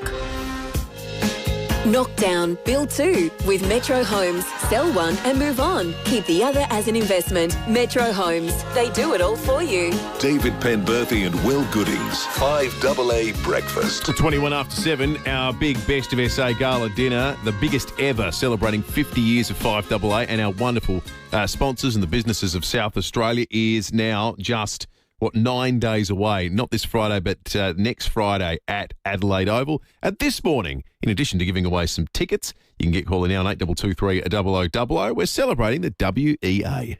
WEA Adult Learning offers short courses across South Australia, helping you learn something new, meet new people and try something a little bit different. And I'm joined today by the CEO, Leslie Venning. So for people who aren't familiar with the WEA, what exactly do you offer? Well, we offer short courses in just about everything you can think of. So we have languages, business, computing, cooking, arts and crafts, fitness. Basically, if you can think of it, we're probably offering a course in it. And therefore, they're short courses for people who want to learn something new, who want to have some fun, who want to go out and meet some people. So people do it for lots and lots of different reasons. Do you need any experience to start one? No, you don't. Not to teach one. If you've got a skill or something that you'd like have a passion in, you can pass that on by becoming a tutor at the WEA. And for students, it's just if you want something to learn. Most of our courses have no prerequisites of any nature. What are some of the quirkier courses you have on offer?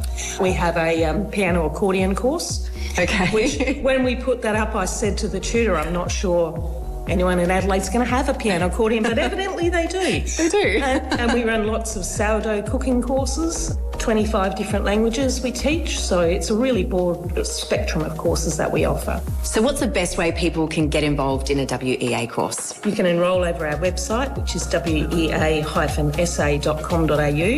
over our office, 8223 1979, or you can come into the counter and enrol face-to-face, 223 Angus Street in the city, and we have a car park out the back as well. Thank you so much, Leslie. And a big congratulations to Sharon from Parafield Gardens, who's won a $100 WEA voucher and 2 tickets to the Best of SA dinner Friday, 12th of June at Adelaide Oval. For face-to-face learning that you'll enjoy, there's something for everyone at WEA. Visit weasa.com.au. I reckon WEA have been to every Best of SA as well. I think we've had them there every single time. The Workers' Education Association, philosophy of self-improvement for all, cheap courses. It's been going for decades now. You did a WEA course on the Polish language. Yeah, I did. Will. Yeah, I did. It's I did one with a woman. So brilliantly accessible how they do it. Yeah, I did one at Mitcham Girls High years ago, and it was with a woman from Mexico City called Claudia, and it was an introduction to Mexican cooking. You know, the other thing too, everyone these days talks about, how do you meet people anymore? There's no discos or anything. I reckon there'd be people who met their partner at WEA courses. Absolutely. Because they would chuck you into the room and we were, the wine was flowing at this food cooking thing that I did. There was a bloke there worked at Channel 9 as a cameraman. Way, way, way back. Would have been like 1989, 1990, I reckon. But a lot of fun. Amazing that WEA can do face-to-face learning for a couple of $100 for a course, and you can pay tens of thousands of dollars to university and get one that was reheated 3 years ago. Yeah, it's on a Zoom. pre-recorded lecture that you sit in your living room and watch. That's right. Anyway, let's talk about the Commonwealth Games. A month away from the Com Games. This has really crept up. This is just for too long, frankly. The Com Games in Australia has been a political story about it originally being hosted in Victoria, but then being canned at great expense. And now the Games will go on. You'll see them on Channel 7, and you'll hear the voice of our next guest, Al Nicholson. Alistair, good morning. Good morning. Good to be with you guys. Now, Al, I've got to admit, I didn't even know the Games were on. Well, in a month. We're going to know a lot more about it very soon, but great to make that distinction between the whole political debate and now just zero in on the sport, I think, for the next period. Yeah. We're starting on the 24th of July, 10 days of action, 200 gold medals up for grabs. Australia often does so well at the Commonwealth Games, don't they? So, yeah, it's going to be a great event and awesome for people to be able to sit at home and watch Australians do wonderful things on the international stage again. Al, do you think this will be one of the first times or one of few times in a long, long time in Australia where there's more anticipation about track and field events than there is about the pool? Because we obviously Aidan Murphy we've got here in South Australia, but Gout and Lockie Kennedy, so many great stories on the track. It's going to be compelling viewing. Yeah, absolutely it is. I know Bruce is extremely excited about the prospects of the Australian track and field team, and he's been following the track meets around the country. It's really exciting at the moment, isn't it? I think with swimming, people love the swimming, and they all know we're going to do really well in the swimming and win lots of gold medals, as we did in Birmingham 4 years ago. We picked up 25 gold medals, 65 in total. But Australians love an underdog story, and we haven't typically been a dominant force in track and field as much as over the years. We've been getting better and better, and athletes have become more prominent. This time around, we've got Nina Kennedy in the pole vault. You know, she's an established Commonwealth and Olympic champion. You talk about Lockie Kennedy running under 10 seconds. An Aussie running under 10 gets you excited, doesn't it? So to see him compete in Glasgow will be absolutely fantastic. But we've got some great athletes right across the board to watch. Yeah, no, it's going to be good now that I'm on top of when it's actually and where it's actually happening out. Because seriously, it felt like a political story, as Will said, about the Victorian government, the amount of money they blew on it, where was it going to be hosted. So hopefully when it starts, it can remind people that, you know, this is what it's all about. Yeah, absolutely, Dave. It's a great opportunity to celebrate rising Australian stars often as well. I mean, you look across the history of the Commonwealth Games and it's given rise to some of our greatest athletes, their performances at Commonwealth Games. I'm talking about Kathy Freeman and Ian Thorpe and those type of great athletes. When they were young, they first emerged on the Commonwealth Games scene and then became household names at the world and Olympic level as well. So some of our finest ever sports people, you'll see that again, which is really exciting. So there's that element to it. There's the joy of sitting back and watching Australia dominate in the pool and as I say, seeing what we can do on the track and in the field as well and the other sports where we do so well. Netball, for example, we've dominated over the years, haven't we? I think we've won 4 of the 7 gold medals that have been on offer in netball. We're the defending champions in that sport as well. So it's going to be a really rich time. You combine your footy coverage on Channel 7 with your Commonwealth Games and I think we're in for a few sleepless sort of days and a couple of weeks ahead. I want to put you on the spot. Do you think you'll end up calling more world records in the pool at the Com Games than there were at the Juiced Games in Vegas in the last week? Oh, my goodness. What about that? I mean, seriously, how you can pass that up as a legitimate event is beyond me. But yeah. I'm in it for the purity of the sport. I like the test match cricket, so that's the purest form of the game. I like my clean athletics and swimming. That's the only form of competition, if you ask me. That was mind-boggling, to be honest, wasn't it? And in truth, it didn't really deliver up much. It didn't at all. Anyway, I reckon there's no way you will call more world record-breaking events than they tried to manufacture at that stupid event. I'm here for that. Yeah, we're looking forward to hearing it. Al Nicholson for 7 Good Sport.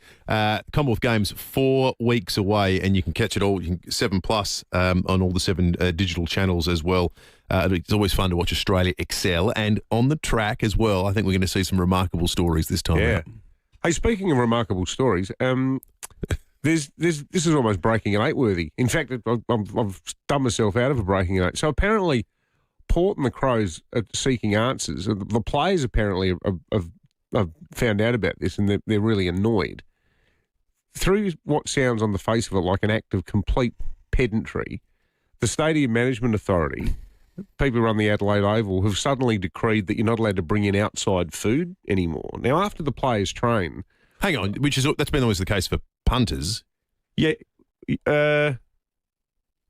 Wax, I'm not sure. No, you're allowed to take your own food into the ground. You're not allowed to take alcohol into the ground, but you can take. I remember food it used to be at Footy Park. If you took outside food in, you'd get a tut. The issue here is not about selling it. It's some apparently. Well, maybe it is about selling it. Maybe the long-term plan is that the Adelaide Oval want to become the caterers to Port and the Adelaide football clubs. But apparently, either under the guise or under some pedantic application of food safety rules, apparently they've told Port that they're not allowed to bring in Nando's anymore. What? Yeah. Hang on, so the actual clubs, the players, post-training, here's the feed. And the thing is too, and this is where, apparently for Jammers, I've heard that they were told on, I think they trained Monday, they were told, no, you can't have the food Monday night at the Oval anymore. So the players were told they had to go themselves to Jammers afterwards to eat it there. So hang on, let me just get this right. right. Is because there's like Bain Marie's and stuff, and there's some pain in the backside walking around with a clipboard. Oh, please. Going, is this mean? Is there something called the FCC? People who work in food will know what it is. But apparently, the players were told, no, you're not going to be able to get this food anymore. I worked for a lot of my life at a football stadium and got a bit of a too close look at how the sausage gets made. So you're telling me the same people that will cook the chips partially on a Thursday to reheat on the Saturday night game are saying Chris Jarmer, famous restaurateur from a family of restaurateurs, is imperiling the safety of footballers by bringing in his restaurant-cooked food to the ground. Well, I don't know how badly it's affected Chris, because he hasn't said anything about it. Like he's sure, but I'm just for as an example, he does it for the Crows, behind the scenes, or even Nando's. What's going on? Whatever. Yeah, people who do this for a living. From the player, and apparently they go, well, hang on. You know, the stupidity is a lot of this food's actually designed in a dietary fashion to give the players massive sustenance. And even roving Brian has eaten it. Didn't he pick up a lamb chop the other week and was waving it around? Well, there you go. That is an outrageous story. Yeah, it's ridiculous. All right, 5AA News Time, back in a moment.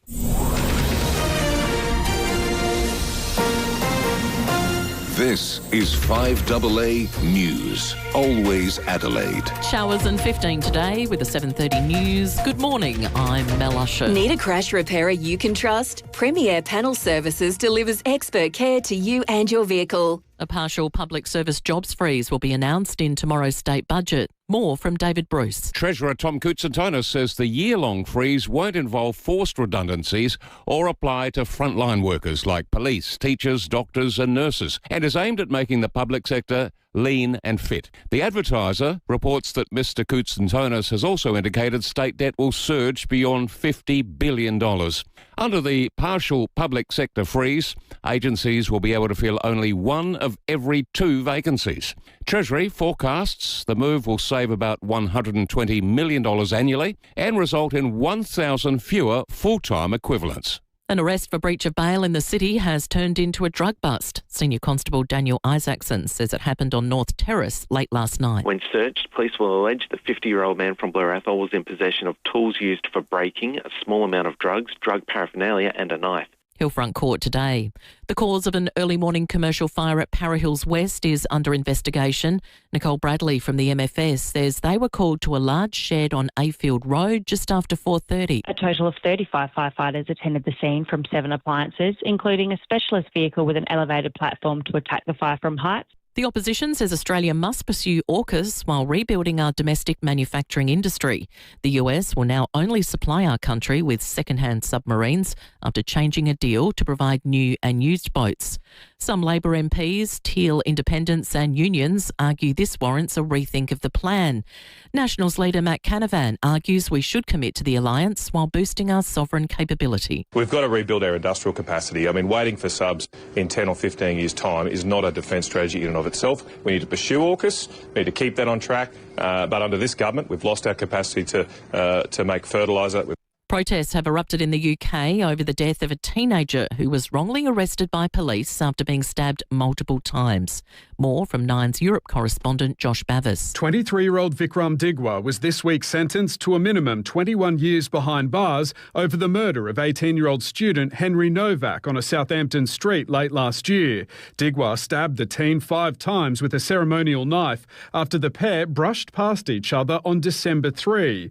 Police arrived to the scene, wrongly arresting Henry Novak as he was bleeding to death after Digwa falsely claimed he was the victim of a racial attack, what the judge later described as wicked lies. Bodycam footage of the teenager's arrest has now been made public, showing Henry Novak being handcuffed as he died. It sparked widespread condemnation over the actions of police. The riot squad has now been deployed to Southampton, where protests have turned ugly. First it was a knighthood, now Sir David Beckham is getting a star on the Hollywood Walk of Fame. The ceremony will be held on June the 12th. Now turning to 5AA Sport. Huge price drop on new Mitsubishi ASX from $34,990 drive away. Agostino Mitsubishi, Nailsworth and Mawson Lakes. Here is Sir Jace Kemp. Thank you, Mel. The Crows will have their captain's run this morning before naming their team for tomorrow night's clash with Geelong. After reviewing the first half of the season, Sam Berry has told the 5AA Sports Show the Crows aren't far off finding their best form. When we look, it's really not much. Like it's 1 or 2% in a few areas, and if we can improve them, then all of a sudden those close games that we've lost, they turn into wins. James Hird says he hasn't approached Essendon for the vacant coaching job. The Bombers great recently announced he'd like to coach again. Defender Archie Roberts says he'd welcome Hird. Yeah, if James gets the opportunity, I'm looking forward to it, and I've only heard great things about him. Cricket Victoria is poised to sell off the Melbourne Renegades Big Bash licence, with the Renegades to merge with the Stars to form a new Melbourne side. And finally, FIFA is introducing semi-automated offside technology for the upcoming World Cup, and that's the 5AA Sport. Now checking 5AA traffic. Morning there, roads away due to passing showers. Take it easy on the drive. Probably going to be with us most of the morning. At Crayford's got a tree blocking Waverley Ridge Road near Heath Road. She's slow going right now. The Port of Expressway, Port Adelaide, quite busy. South Road through Mile End, just near the Thebe Theatre, and a camera Addison Walk at Smithfield. For today only, get 40% of all Pirelli tyres at My Car Tyre and Auto this end of financial year. Hurry, don't miss out. It's only at My Car Tyre and Auto. T's and C's apply. Adelaide's most accurate traffic on 5AA. Now the 5AA forecast. This long weekend, check out the new beer garden at the Mosaic Hotel, Footy Park Precinct, West Lakes. Heading for a top of 15 today with showers. Showers easing tomorrow, 15. Friday showers, 17. Saturday a shower or two, also 17. Right now it's 12 degrees on 5AA, always Adelaide. Here's an important air conditioning tip from Morford Air. Never give your teenagers control over the aircon remote. Your energy bills could go through the roof. Instead, for summer, set it around 21 degrees. It's the most energy efficient temperature. And if you turn it on early, before the teens are out of bed, your system will have less work to do, keeping your home cool all day. When it's too hot or cold to bear, reach for the Morford Air. morfordair.com.au. Morford. For those whose pool is the main feature of their yard, Walco offer a special mesh cover to keep debris and leaves out while making your pool area look stunning all through winter. Join the great cover-up and ask Walco about their stylish new mesh pool covers. Walco.com.au. Finding your next Volkswagen? That part's easy. At Mawson Lakes Volkswagen, the end of financial year Unlocked event has drive-away deals racing out the door. There's a huge range of new and demo Volkswagens ready for delivery right now. Plenty of colours, plenty of options. On-site finance, next day servicing. But it won't last. So if you've been waiting, this is your moment. Get an end of financial year drive-away deal before it's gone. Mawson Lakes Volkswagen, just a short drive from the city. If you've been thinking about downsizing, but the idea of leaving your neighbourhood is the biggest sticking point, Metro Homes, one of Adelaide's leading builders, has a really smart solution. Instead of selling up and moving away, you can subdivide your block and build 2 homes. It means you get to move. It means... Whoa, is my microphone on? I don't know. Hey, hello, good morning, everyone. I'm here. Oh, I think your papers might have just touched the old mic button there. How dare they do that when I want to talk about how great Metro Homes are? Now, when you work with Metro Homes, it means that you get to move into a fresh, brand new home designed to suit your lifestyle now, and right next door, an investment property, or you can sell the other home. And what that means is you get rental income. It could be a place for your family, or it might be long-term financial security. And it means ultimately you're living in the same street. You'll have the same neighbours. You can even go to that same coffee shop you've been going to for years. And the other good thing is because you're building a new house, you are immune from the tax changes announced in the budget the other day. You'll enjoy more financial freedom and a home that fits the way you live today. Plus, it'll look great because it's built by Metro Homes. Give them a call on 8100 0999 or visit metrohomessa.com.au. You can rent a little, you can rent a lot. Whatever you're doing, wherever you're going, you can rely on Red Spot to get you there. We're the all-Aussie family-owned car rental company in airport terminals and cities across Australia, with a new fleet and plenty of hybrid options too. Experience the exceptional service that earned us Product Review's 2026 Car Hire Service of the Year. Book direct and save now at redspot.com.au today, or call 1300 66 8810. Red Spot. Renovating your bathroom, kitchen or laundry is exciting. It's the bit after that's annoying. Cleaning and scrubbing mould out of grout. Well, if you choose Mr. Wet Wall now instead of tiles, you'll have a lot less to do later. With Mr. Wet Wall, there's no grout. Just a stunning, smooth surface that's stylish and 100% waterproof. It's quicker to install, so it costs less, and there's zero mess. So why wouldn't you? Mr. Wet Wall. MrWetWall.com. Knock down, build two with Metro Homes. Sell one and move on. Keep the other as an investment. Metro Homes. They do it all for you. David Penberthy and Will Goodings, 5AA Breakfast.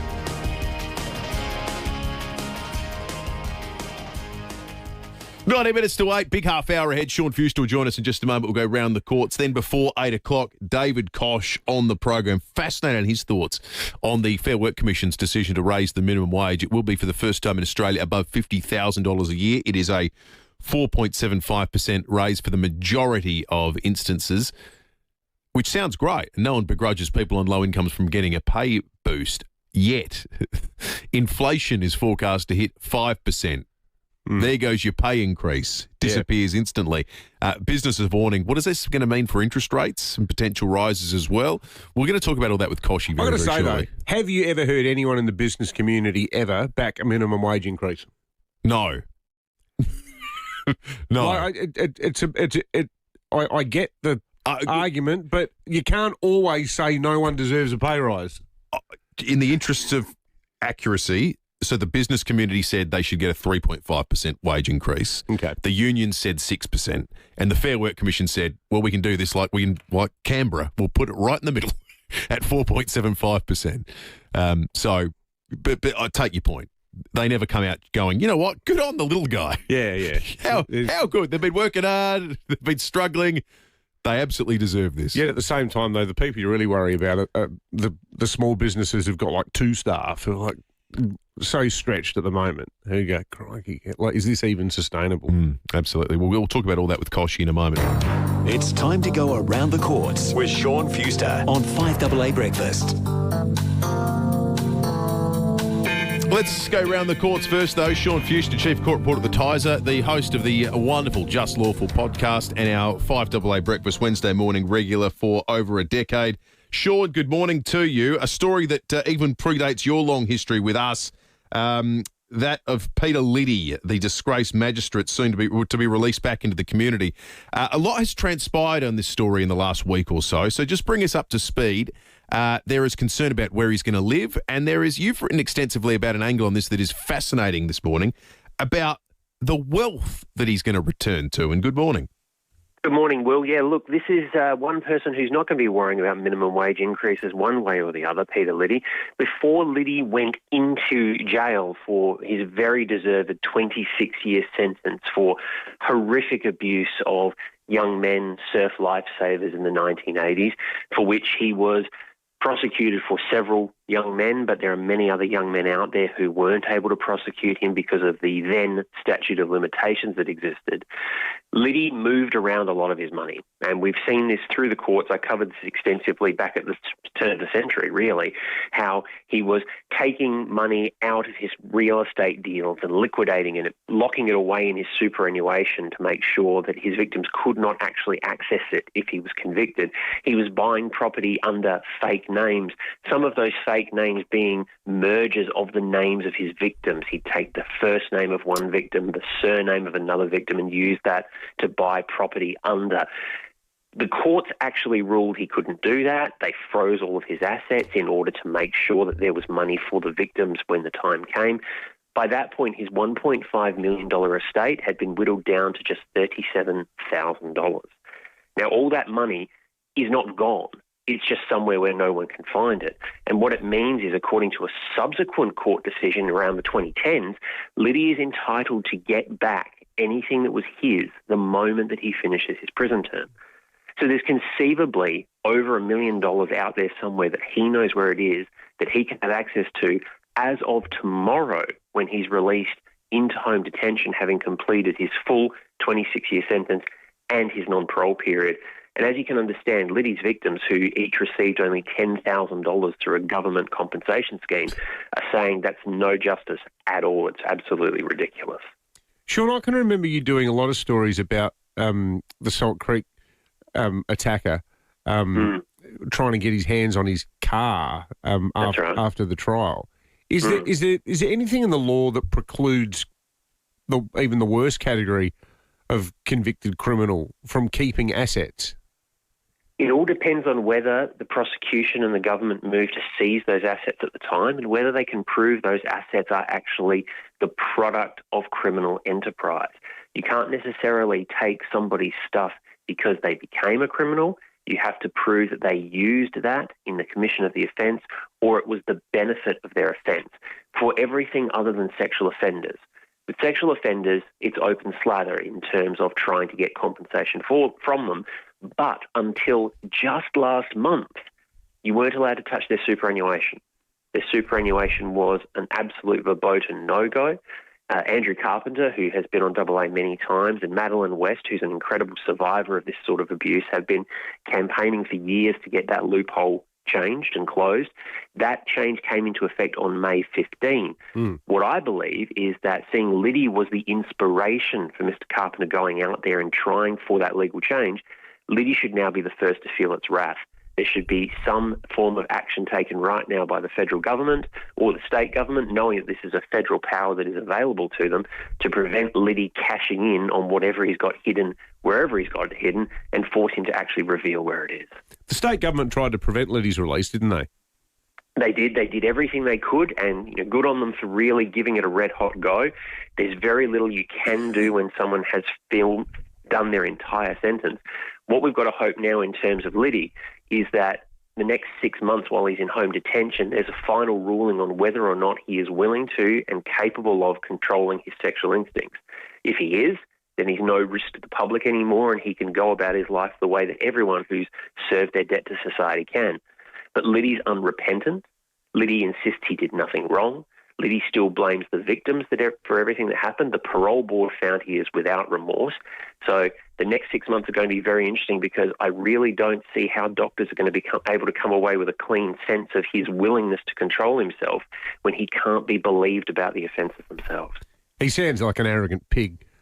He always was, trust me. If you ever had the misfortune of sitting in court in front of him when he was a magistrate, he was one of the absolute worst and least humane people to be dealing with in that jurisdiction.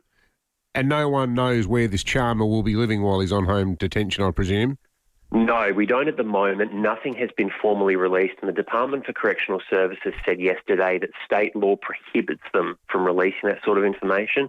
There was a flyer that went around the Wallaroo Mines area over the early part of the week, an anonymous flyer, not calling for action, but just warning people to be vigilant and remember police contact numbers, emergency numbers, and how to exercise safety for children. Some of Liddy's properties, according to those court rulings from the early 2000s, are in the Moonta and Wallaroo mines area. He also had properties at Gawler. He famously had a property at Kapunda, which he no longer owns, as far as we know. We don't know where he's going to go, whether it's going to be something that is his own property or whether someone else is going to put him up. Yeah, a lot to be riled about by that report, Sean. Excellent, as always. Sean Fuster, the Chief Court Reporter for the Adelaide Advertiser. First two words of Sean's story this morning describe Peter Liddy as a monstrous pedophile. The idea that there is some community in Adelaide that has to contemplate the return of a monstrous pedophile who, as Sean describes it, hasn't demonstrated remorse or a capacity to control urges and so forth. What a thing for a community to have to contemplate. Well, it's absolutely disgusting. I mean, the privacy of an unrepentant child molester trumps the community's desire for safety. Like, this guy could just move into your street. It's mind-boggling. And you can be like, I'm at the age now where my kids, you start thinking they're at the point where you want them to do things like walk down to the shops on their own, because you need to start giving them freedom so that they are prepared to enter adulthood. It's not an irrational thing to say, I don't want Liddy in my suburb.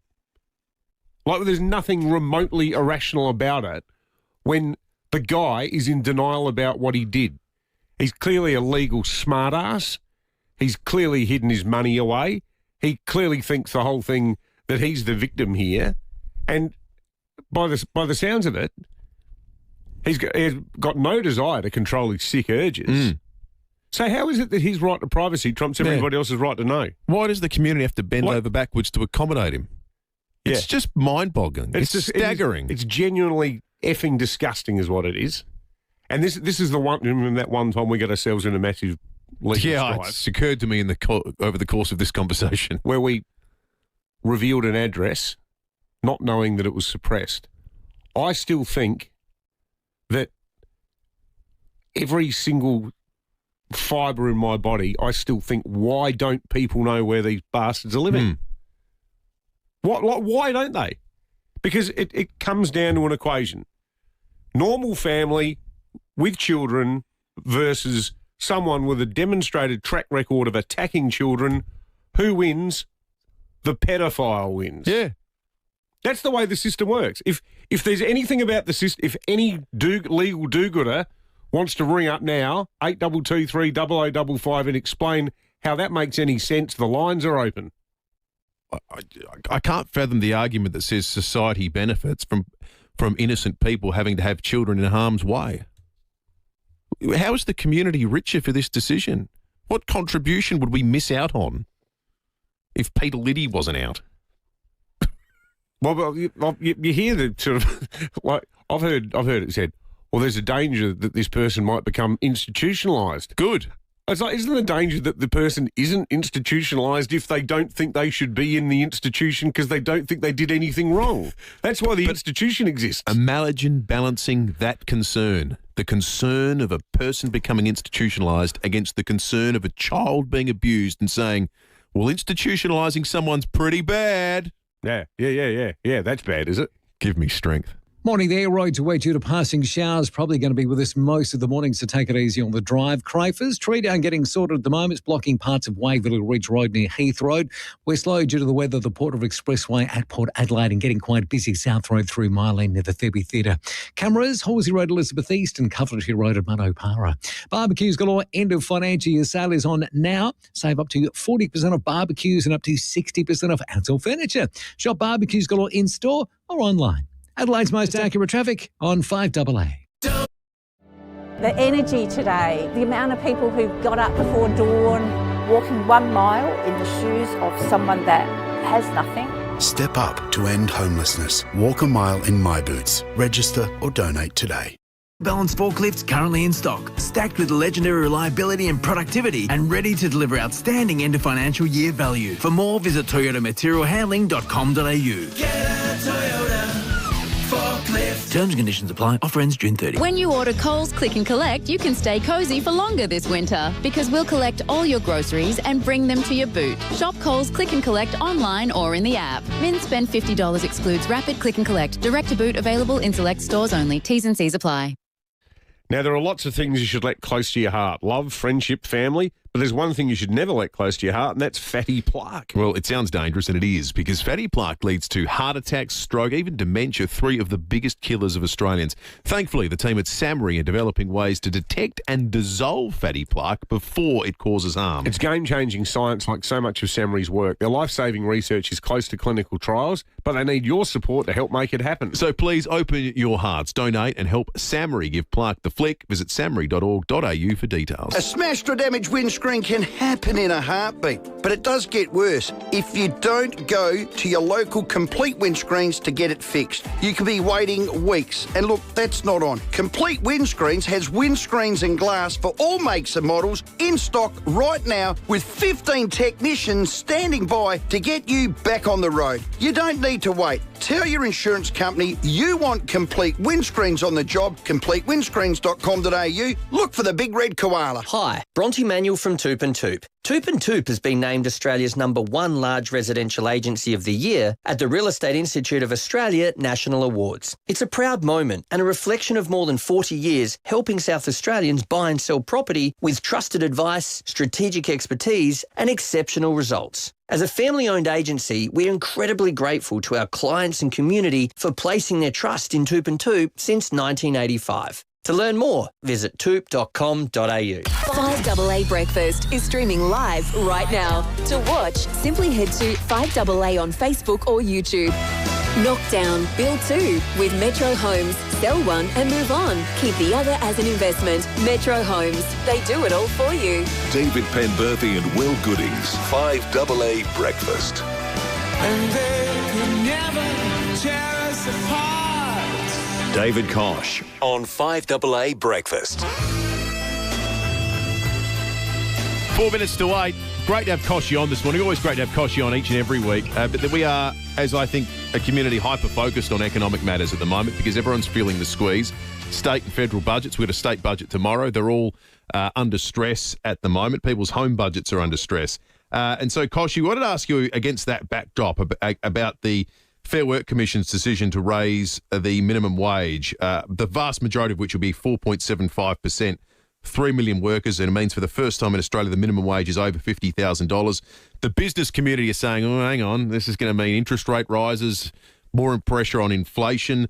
I think some people have pointed to the federal budget's own forecast of 5% inflation, saying, well, actually, this probably represents a real wage cut.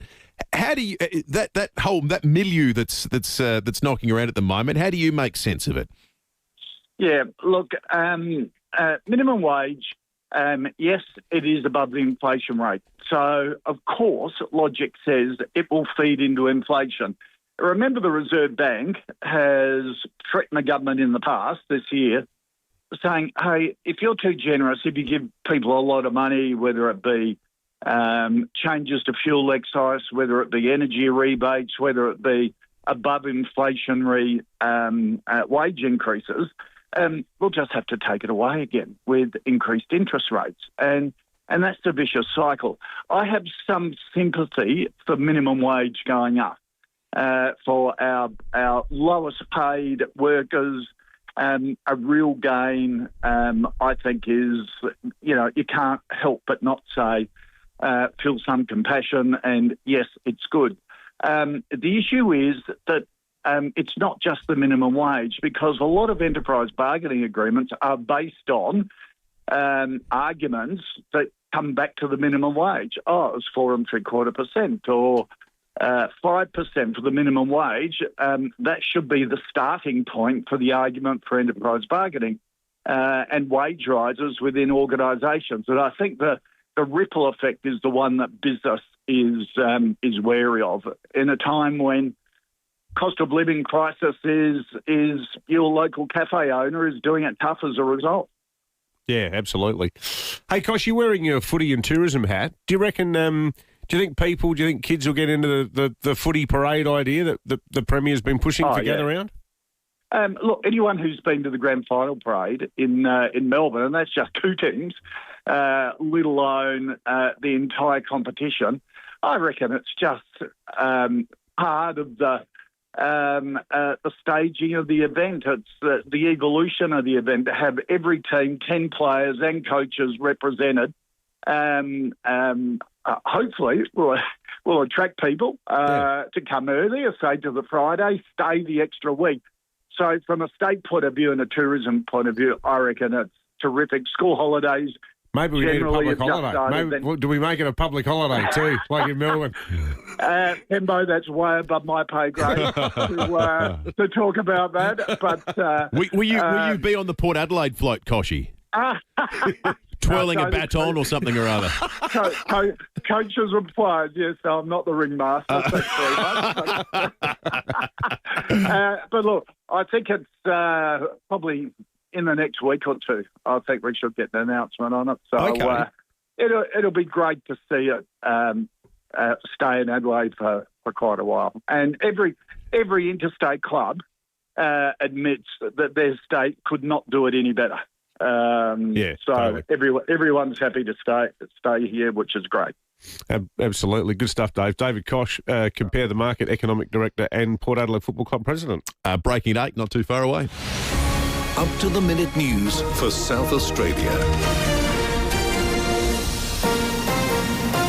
This is 5AA News. Always Adelaide. Showers and 15 today with the 8 o'clock news. Good morning, I'm Mel Usher. Had a collision? Get in touch with FIVEAA Panel Services and have your car returned to its former beauty. Productivity will be a key focus in tomorrow's state budget. That will see a partial freeze on public service jobs over the next 12 months, but it doesn't apply to frontline positions like teachers, police, doctors and nurses. Treasurer Tom Coutson-Tonis says SA is at full employment. Well, today we announced a brand new program to try and make sure that the South Australian Public Service was as nimble as possible while not competing with the private sector for what is an unprecedented private sector investment in South Australia right now. But we don't want to overcompete, so what we're doing is saying every position that comes available will only fill 1 in 2 of those. A significant milestone for Qantas, the airline's Project Sunrise Airbus has completed its maiden test flight. Once launched, it'll provide non-stop commercial flights from Australia's east coast to New York and London.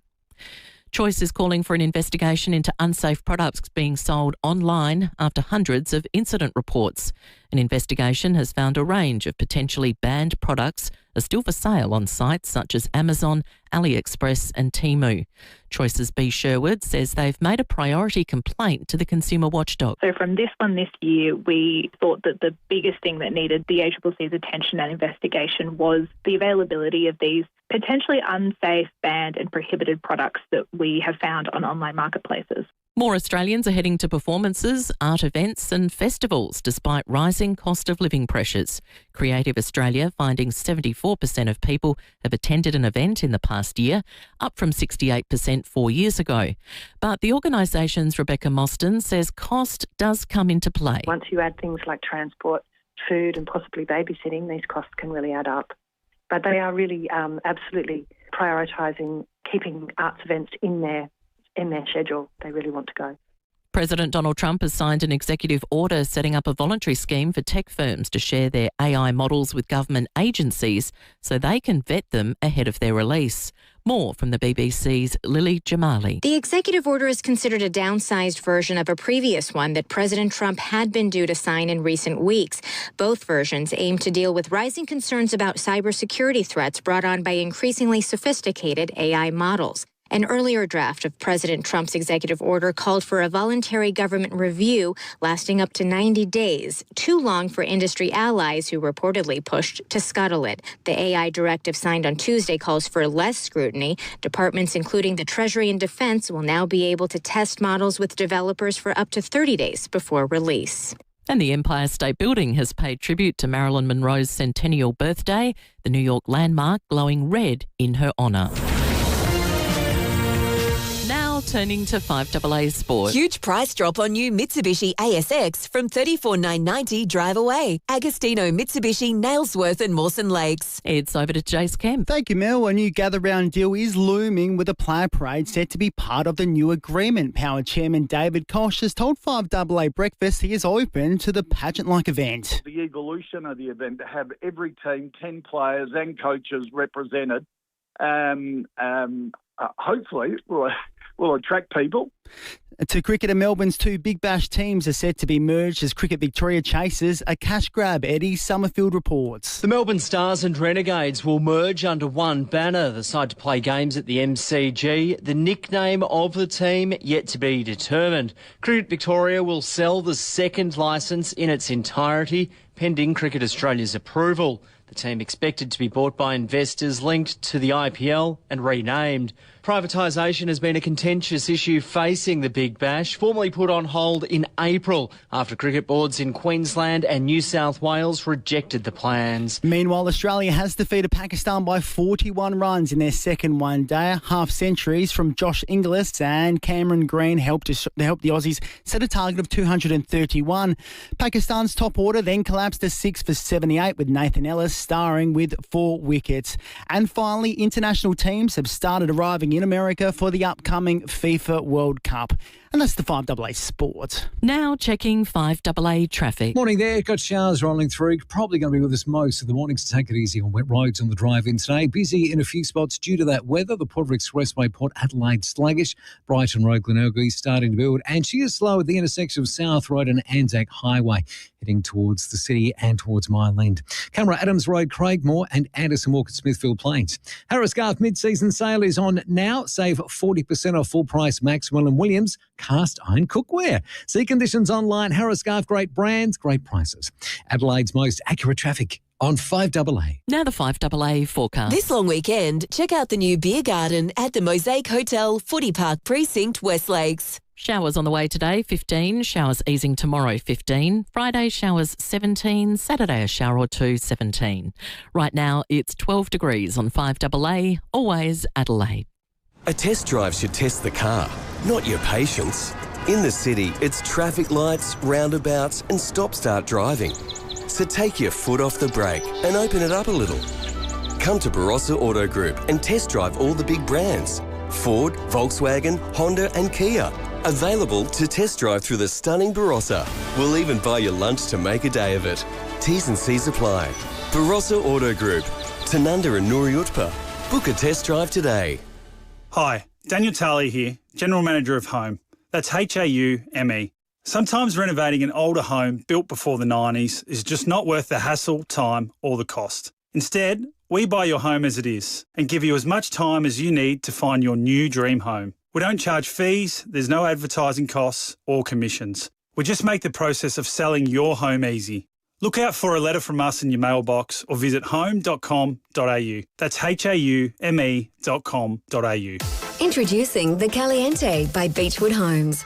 A multi-level masterpiece of design, innovation and style. Inspired by the effortless glamour of Palm Springs in California, it's bathed in natural light through clever architectural design. At its heart, a stunning 6-metre island bench anchors a kitchen that's as beautiful as it is functional. The Caliente is open for viewing at 10 Simon Crescent, Craigburn Farm, Saturdays and Sundays 1 to 4:30pm. Life's good. It's even better in a Beechwood home. The most frustrating thing about having your car repaired after a collision can be the wait. Sometimes months. At Premier Panel Services, the wait is one thing you won't have to worry about. We've expanded our workshop and our highly skilled team. It means we're better equipped to deliver an outstanding outcome for you and your car. RAA and MTA approved, Premier Panel Services work with most insurance companies. So ask for Premier Panel Services and get back on the road sooner. Setting the agenda for South Australia. This is 5AA, always Adelaide. Come up to see me. Knock down, build two with Metro Homes. Sell one and move on. Keep the other as an investment. Metro Homes. They do it all for you. David Penberthy and Will Goodings. 5AA Breakfast.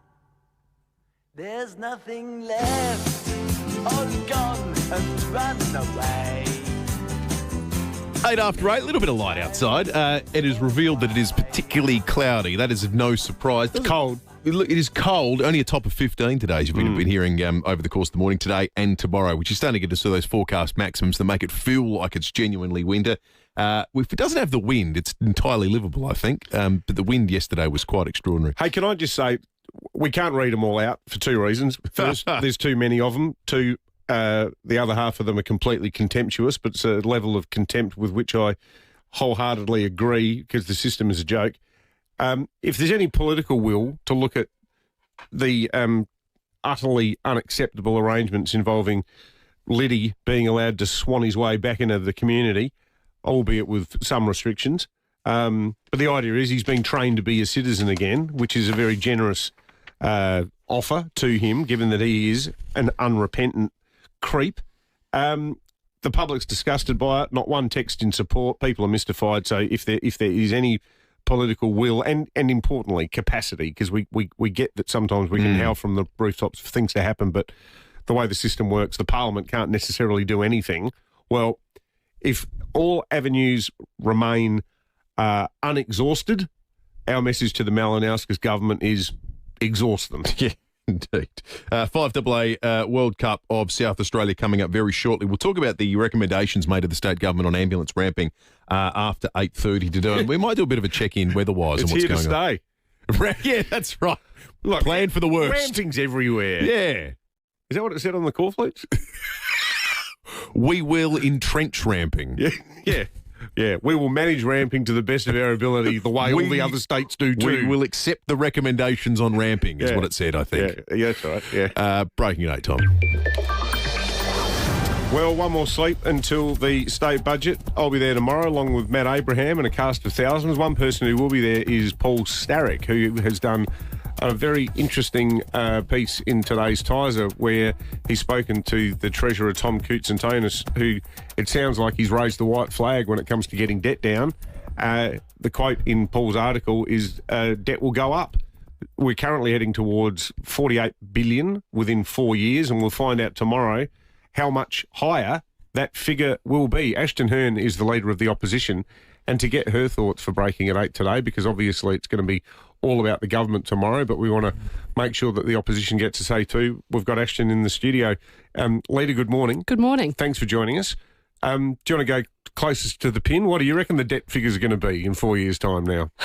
Oh, look, it'll definitely be north of $50 billion, and I think that should raise alarm bells for South Australians. And what I'm hoping to see in tomorrow's budget is just a genuine plan from the government to pay down the debt, because you do need to have a plan. Otherwise, it's just a massive burden for the next generation. And, you know, if it's north of $50 billion, that means the interest bill alone every single year is $3 billion. So to put that into perspective, that's the equivalent of a brand new Royal Adelaide Hospital with some cash left over for more doctors and more nurses every single year. And so that's why having, you know, good managers of the economy genuinely matters, because if you're paying so much cash in interest alone, you can't spend it on the things that we need in the state. And so far, all we've seen really from the government is that their plan to pay down the debt is just to, deliver surpluses. So, okay, that's a part of a plan, but this financial year they're estimated to bring in or to deliver a surplus of around $80 million. So looking at that would take 600 years to pay down the debt in South Australia, and I just think the government's got to put its shoulder to the wheel to pay down this debt for the future. What do you make of the argument that there's such a thing as good debt, and if the debt is being generated by two major pieces of infrastructure, which you guys in government championed very strongly too, New Women's and Children's Hospital and the South Road upgrade, which is going to get traffic flowing, is that a valid argument, or are you worried that the cost of both of those things are definitely going to go up? Yep. And we might find out tomorrow, indeed, potentially how much more the hospital is going to cost. Are you worried that there's not really any wiggle room left when you add those two things into the debt projections. Yeah, I think that's spot on. I think, not having any wriggle room is certainly a worry, like particularly when you look at the environment that we're living in now. Things are pretty turbulent, and you've got to take Whyalla into account, you've got to take Neostar into account. And yeah, obviously there's a level of debt from a productive perspective that you've got to be able to accept, but the government uses the own metric of debt to revenue ratio, which at the moment is more than 100%, and it's also is scheduled, I think, in 4 years' time to hit 136%. And the Premier was critical of the Marshall government when it was around 95. So that's really your ability to pay down the debt. But also we've got a situation now where debt is growing faster than our economy. So I think that in itself is concerning. And whilst I've seen the announcement from Tom Cootes and Tonus today about trying to rein in some of the back room, and that's a step in the right direction, it doesn't go far enough. And, they've made comments before about reining in, the dollar figure spent on executives, and they've achieved that for 1 or so years, and then they've gone out and employed more. So there doesn't seem to be a persistent plan, if you like, to rein in the back room of the public service, which is growing at twice the speed of the frontline services. And more than that, our public sector is growing at twice the speed of the private sector in South Australia. So when the Premier talks about how well the economy is going, and your listeners will be thinking, gee whiz, that seems a bit out of touch to what we're seeing in our main streets or when we're speaking to our, baristas and cafe owners, then that's true, because it's actually the public service that is underpinning a lot of our economic growth in the state. And Liberals, we want to see that reversed. We think it should be the private sector that's doing the heavy lifting because they want to. So we want to see some relief as well with payroll tax tomorrow. So on that front then, the Treasurer's announced that for every, essentially they can only backfill half of the vacancies that are made in the public service. For every 2 jobs that become vacant, they can only replace 1 of them to try and fight that. You're saying they should go further? Well, yes. And how much further? Well, this was actually our election commitment. So we announced a $1.7 billion plan before the election to do exactly this. But you want them to go further than your own commitment? For 4 years. So this is only for 1 year. So the Treasurer said for 1 year they're going to do this. We had a commitment for 4 years, and that would have seen essentially a reduction of 4,000 backroom public servants with, protecting the front line as the government has announced, but not just, do it for 1 year and then we'll see. We said, no, this has got to be a sustained effort given the fact that the growth is so astronomical. So this was the plan that we took to the election. The government's really implementing a quarter of that. But we'd like to see them go further. We are going to do this after 8:30, but it feels wrong to deny you the chance, given you spent the last 4 years of your life as Shadow Health Minister prosecuting it so doggedly, Ashton Hearn. What do you think of the ramping recommendations? Oh, look, first of all, those deaths were absolute tragedies, and I think it's right that the majority of those recommendations are accepted because they will, I hope, go some way in solving some of the challenges that we've got. But I think particularly the recommendation number 2, which is basically about acknowledging that ramping is a reality, I just think is a cop-out from the government. These tragedies happened before Labor went to the election in 2022 promising to fix it, and now they're just trying to use this as a shield, really, for their failure to deliver on their number 1 election promise. So I think it's a massive cop-out. I asked the Premier in the Parliament yesterday about whether the government is still committed to fixing it, and it does seem as though they've dropped the F word. They're not interested in fixing ramping now like they promised, and I think they do owe South Australians an apology because they said vote like your life depends on it, and now it's just no longer convenient for them, and they've moved on to other things. So I think it's a bit of a cop-out. On healthcare, we haven't spoken to you since the federal budget. I don't expect you to have any sympathy for the state government, but do you think they've been lobbed a hand grenade by the feds when it comes to funding arrangements for health? It looks great on the budget bottom line for the feds when you say we're cutting the NDIS by X amount, but the expectation is the states are now going to pick up, certainly with regard to autism things, some of that bill. Is that a hand grenade? Oh, in a way, yeah, I do think it's and certainly the private health stuff too. It's a big challenge. There's no doubt about it, and we're seeing the budget in health consistently making up a significant portion of the state budget, but as well, the blowouts that we're consistently seeing in SA Health in particular. Last week we saw the government try and dress up a $700 million blowout as, a good thing. But they're doing that consistently because they haven't been able to get a handle on activity in the health system. And at the end of the day, there doesn't seem to be a correlation between how much money is being spent and the outcomes that South Australians are getting, because on nearly every metric, the health system is going backwards, but the amount of taxpayer funds that are being, dished into the health system is going up. So I think there does need to be a bit of a root and branch look at the health system, because South Australians aren't getting the results that they need. Ashton Hearn, the leader of the Liberal Party in South Australia, thanks for joining us this morning. Thanks for having me, guys. 18 minutes after 8, the World Cup of South Australia returns very shortly. Let's first check traffic. Fair few showers rolling through this morning. Pretty slippery conditions on the drive, so take it easy, particularly through the hills this morning. Crayfor's got a tree down, blocking Waverley Ridge Road near Heath Road. We're pretty slow going South Road through Mile End near Thurby Theatre, and getting quite busy Brighton Road at Glenelg East. Cameras this morning, Coventry Road, Manopara, and Fairfield Road at Elizabeth Grove. Thinking about dinner? Make it a winter classic. Corn Silverside for just $10 a kilo at your local IGA. Price at participating stores while stocks last excludes IGA local grocer.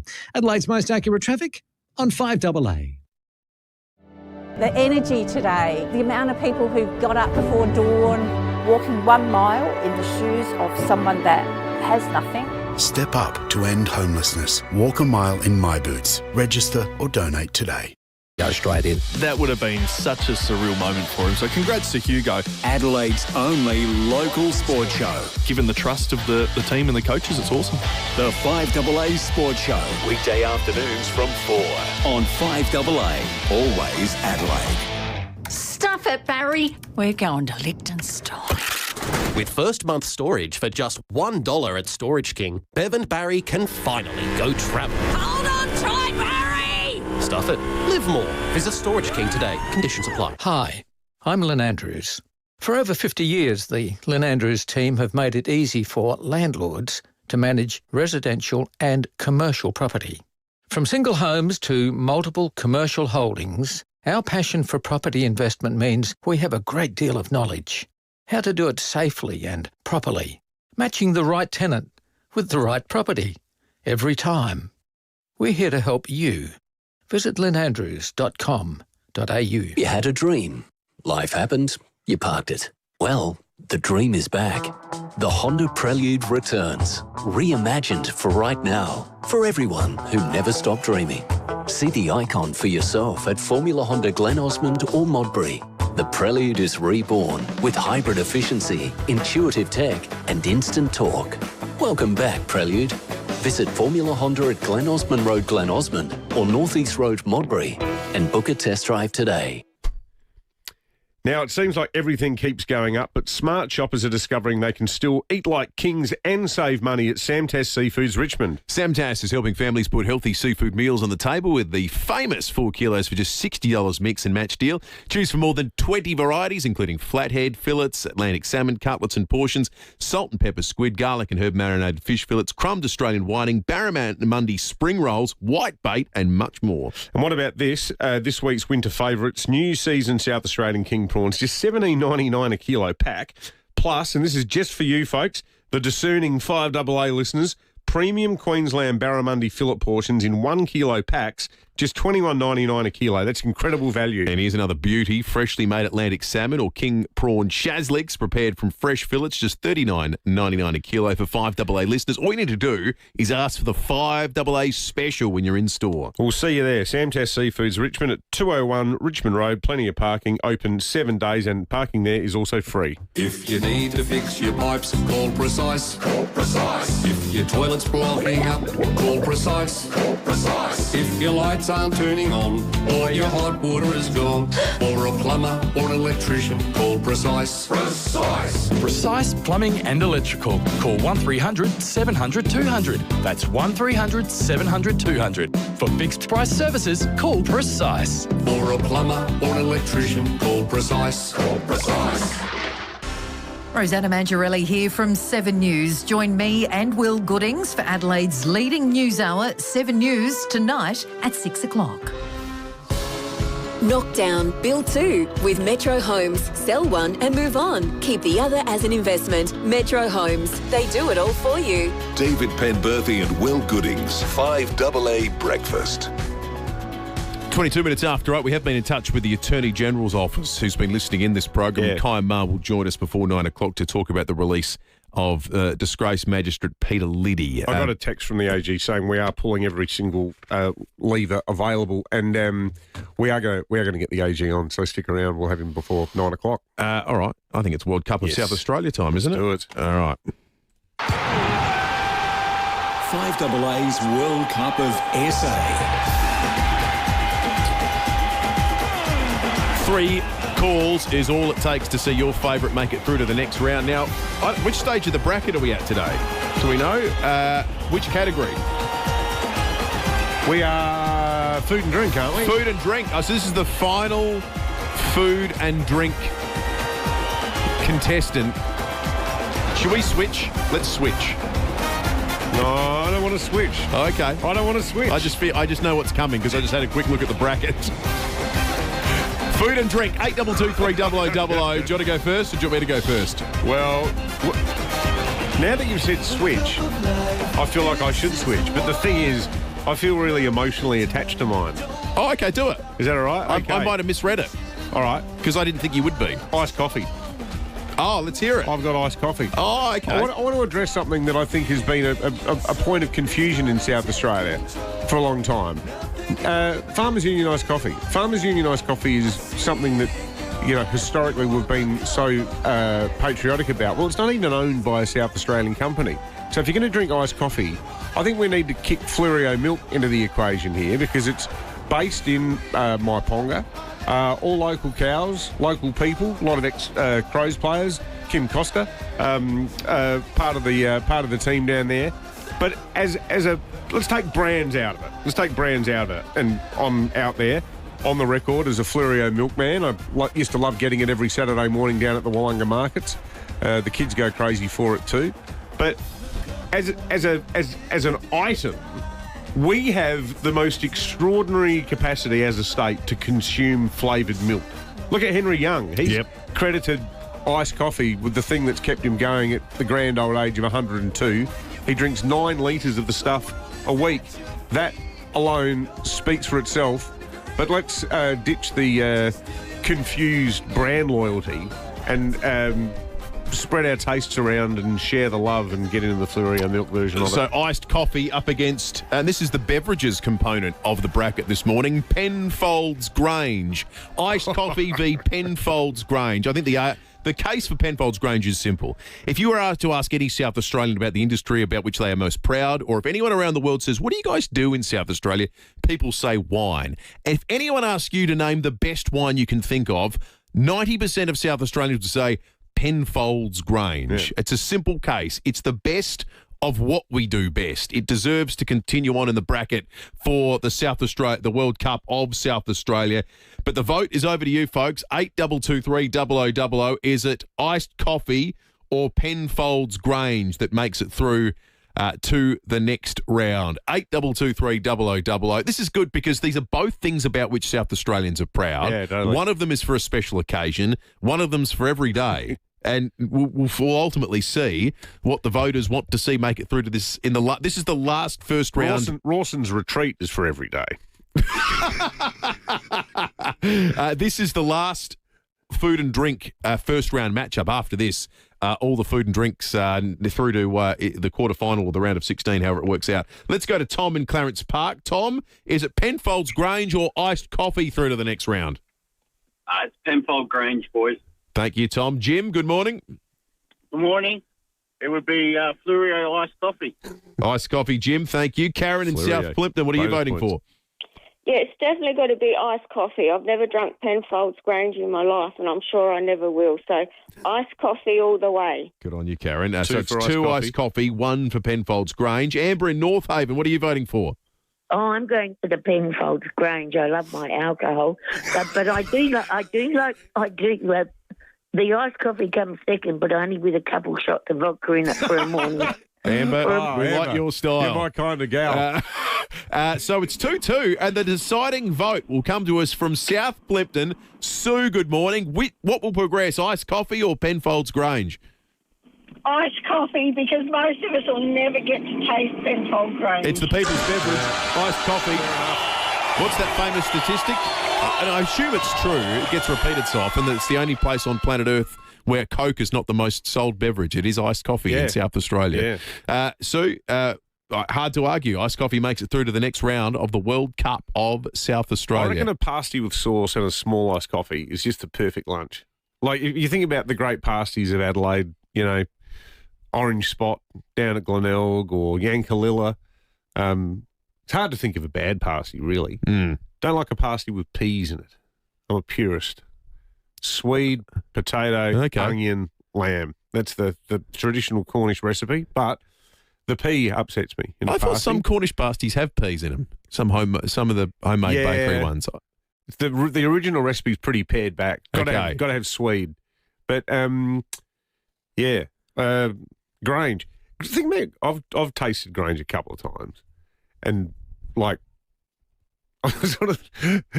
I'm not saying it's clearly amazing. Like, it's totally amazing. But what I don't get is, how is it that amazing? And like, I know people like Nick Ryan, the wine writer. You give him a glass of red, and he goes, Blewett Springs, Samuel's Gorge Grenache from 2005. Like, he can do it. You can give him 10 different wines. He can do it. I reckon something like a Grange is wasted on someone like me, because particularly after you've had a couple, I could be drinking Rawson's Retreat. Are you like that? Big plug for Rawson's Retreat. My theory, my very uneducated palate theory on wine is that the difference between a $9.99 wine and a $40 wine is an absolute universe. The difference between a $40 wine and $150 starts getting harder to discern. Yeah. All right, 5AA news time. There'll be purists out there that are actually breaking their radios against their head right Peter now. Gago's never going to listen to this show again. Well, I think he's going to be okay. He does have the flagship wine of Australia. 5AA news time. Get your investing edge with the CommSec market experts. 4 minds. One sharper view. Our market insight is your investing edge. Join us on the daily CommSec Market Update podcast. Podcast created and distributed by CommSec. Content is general in nature. Investing carries risk. Not every conversation stays with you. This one will. Join Stephen Bartlett as he asks the questions and nothing is left unsaid. Search The Diary of a CEO wherever you get your podcasts.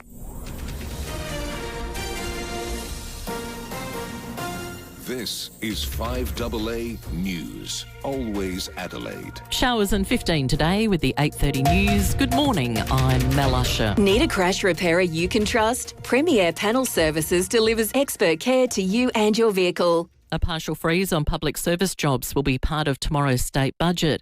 That will impact around 1,000 hires, but it won't apply to police, teachers, doctors and nurses, and there won't be any forced redundancies. The Treasurer says it's about productivity. With SA at full employment, this will maintain effective service delivery while allowing skills and capability to flow to the private sector. Opposition Leader Ashton Hearn says it needs to go further. So this is only for 1 year. So the Treasurer said for 1 year they're going to do this. We had a commitment for 4 years, and that would have seen essentially a reduction of 4,000 backroom public servants, protecting the front line as the government has announced, but not just, do it for 1 year and then we'll see. Australian Defence Force personnel will help train Ukrainian soldiers in Poland. The government says the move is part of its ongoing commitment to assist Ukraine's defence against Russia. Well, the federal government is playing down the prospects of a new security deal with the Solomon Islands. Solomon's Prime Minister Matthew Wale is in Canberra, where he'll hold meetings with Anthony Albanese. The pair are expected to sign a $190 million agreement, which would see a new police academy built in Honiara. But Foreign Minister Penny Wong says Labor's approach will be shaped by the Solomons' objectives. We will be led by Prime Minister Wale and his government's priorities, and what we have made clear to him is that we are open to further strengthening our relationship. Ultimately, we will be led by their democratic government.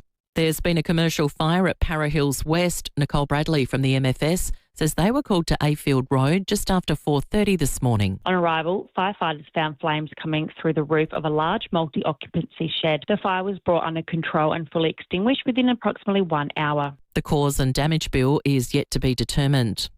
And there's plenty of love for John Farnham. The charity tribute concert in Melbourne in September has sold out on day one. It's raising funds and awareness for Head and Neck Cancer Australia.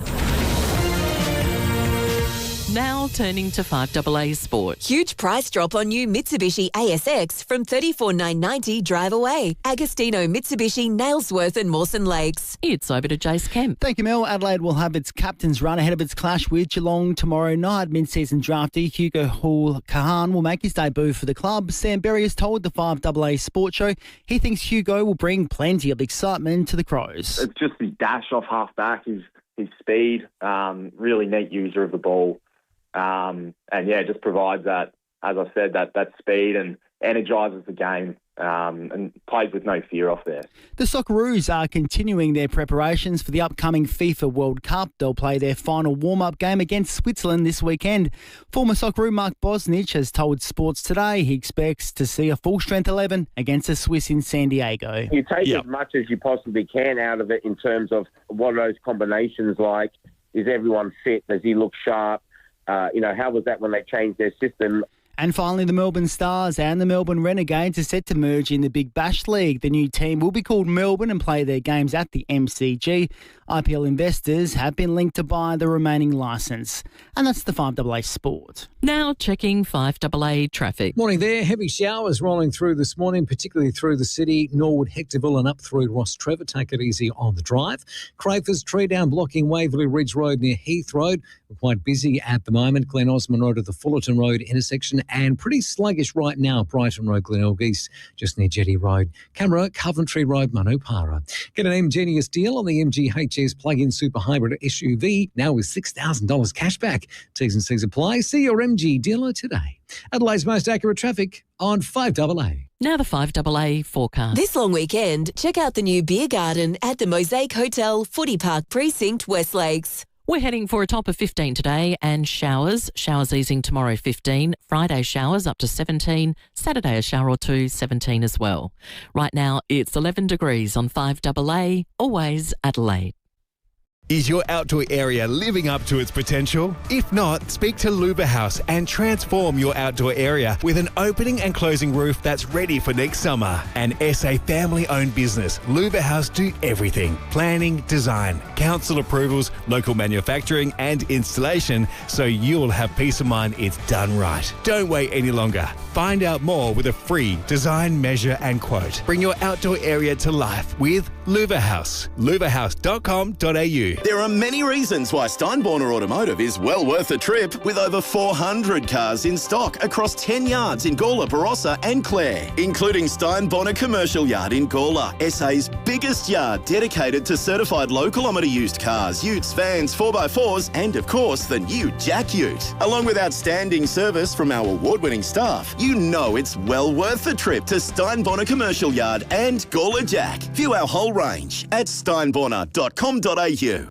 Hutt Street Centre supports South Australians experiencing homelessness every day, providing meals, showers, support services and a safe place for people doing it tough. And with demand continuing to rise, especially through winter, look out the window now and imagine what it must be like to be homeless. Support from the community has never been more important. That's why this year's Walk a Mile in My Boots on Friday 7th is so important, raising vital funds and awareness for people experiencing homelessness right here in SA. Getting involved is easy. Sign up, spread the word, walk together on Friday, August 7. And if you can't be there on the day, a donation still makes a real difference. Step up to end homelessness. Register or donate today at walkamile.org.au. You've been the carer, the advocate, the constant, and you've done it out of pure love. But choosing specialist accommodation for your loved one isn't stepping back. It's one of the bravest things you'll ever do. Para Ability Community Care provides disability accommodation where every person is genuinely known, supported and cared for. We improve lives, and with our pack, you can go back to being the most important thing, the loving family member. Experience our kindness and connection. Visit ourpack.com.au. Get ahead of winter with comfy credits from Origin. Move with Origin and you could get up to $200 in bill credits. That's $100 for natural gas and $100 for electricity, keeping you comfy and in control this winter. That's all kinds of useful. Search Origin today. New and moving residential customers only. Sign up by 30th of June and stay until 30th of June. Bill credit includes GST. T's and C's and eligibility apply. It's the end of financial year, so take stock of the savings and get a great break at Tyre Power. Buy 3 and get 1 free on selected Toyo tyres, but only until June 30th Tyre Power's end of financial year sale. Visit tyrepower.com.au. Always feeling hungry no matter how much you've eaten? Constantly battling food cravings? Do you often feel like your metabolism is working against you? Introducing Caruso's Reduce Probiotic. Caruso's Reduce Probiotic reduces appetite and suppresses hunger. It also helps in the management of food cravings and supports your body's metabolism. If hunger, food cravings and your metabolism are holding you back, try Caruso's Reduce Probiotic today from leading pharmacies and health stores. Always read the label and follow the directions for use. 5AA Breakfast is streaming live right now. To watch, simply head to 5AA on Facebook or YouTube. Knockdown, build 2 with Metro Homes. Sell one and move on. Keep the other as an investment. Metro Homes. They do it all for you. David Penberthy and Will Goodings. 5AA Breakfast. 22 minutes to 9. Very shortly, the Attorney-General is going to join us. He was listening with interest to our conversation with Sean Fewster about the impending release of Peter Liddy and the concerns our listeners have about how in the hell that represents justice, how it's fair to communities. And we're very interested to hear what he's got to say. He's coming on before 9 o'clock. Fascinated, too, to read about the recommendations that were made to the state government following the investigation of the deaths of 3 patients ramped at SA hospitals between 2019 and 2022. Who lost their lives in the process. Paul Eckelboom is the Secretary of the Ambos Union of South Australia and joins us on 5AA Breakfast now. Paul, good morning. Good morning. So, Paul, as the person who leads the people who've got, the frontline understanding of how ramping actually works, what's your assessment of these recommendations? I mean, ultimately, the recommendations is about patient safety, and that should be the primary goal of all health professionals, is making sure that the patient is cared for in a safe and professional manner, whether they're rammed or whether they're inside a hospital or waiting in the community. The recommendations are there due to what is poor ED flow and hospital flow. So just making the ramp a bit safer for those patients who are waiting their ongoing care. There are some recommendations there that we're extremely supportive of and are participating in. I mean, recommendation 6 about the blood work gives you some early identification of people who are generally sort of unwell but have some subtle clinical changes. But also, we're after that 24. I've always been harping on about, health is a 24/7 business, and having the facilities to cater for that, whether that be for discharging or acceptance, should be a 24/7 system. So, look, some of those recommendations are really good. And I think it will generally help with the safety aspect of it. But obviously, we're also concerned that while we're making ramping safer, we're actually we still need the crews to be released so we can serve those people in the community that are waiting for ambulances as well. Well, I was going to ask you about that, Paul, because I think the punters' assessment of this would be that this doesn't appear to be part of a plan to fix ramping. It seems to be part of a plan just to do ramping better. Is that a fair characterisation? I think it's about, addressing the safety concerns and trying to highlight earlier if a patient is more unwell than presents. It doesn't solve the ramping situation. It's better, it's more appropriate for clinical handovers, putting in some infrastructure so you can have some greater waiting areas, as you can see in one of the recommendations. It doesn't sort of highlight the changes that are required to address what is the causative nature of ramping. But it is all about the patient's experience and the patient's journey. So that should be first and foremost with any clinical care and recommendation. But again, it doesn't really address us being released from the ramp and also responding to those people in the community. Paul, this isn't a criticism of you personally, because I know you weren't the secretary of the Ambos Union at the time.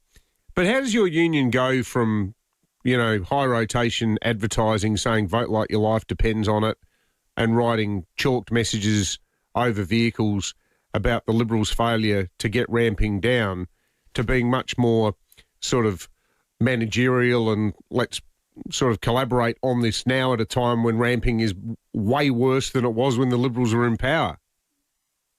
Yeah, it's a fair question and a fair assessment. At the time, we were dealing with a government that were not listening to us at all. We were seeing deaths in the community before we could even arrive, and we identified quite early that we needed to have an influx of resources to try and match that demand. As much as that's, ramping is a twofold effect. It's about patients waiting to get into an ED, but it's also about our ability to respond to people in the community. The second part of that we were failing in, and at the time the government wasn't willing to put any injection into the ambulance service, and ultimately that has a lot of a psychological impact on our members. But the problem with that argument, though, mate, is that even if the government wasn't listening, it was spending less money, it was getting better results. I don't think it was better results. We've had an increase in response times from the influx of resources that we've had. So that's had a positive, and we haven't seen any of those deaths that we were seeing previously as well.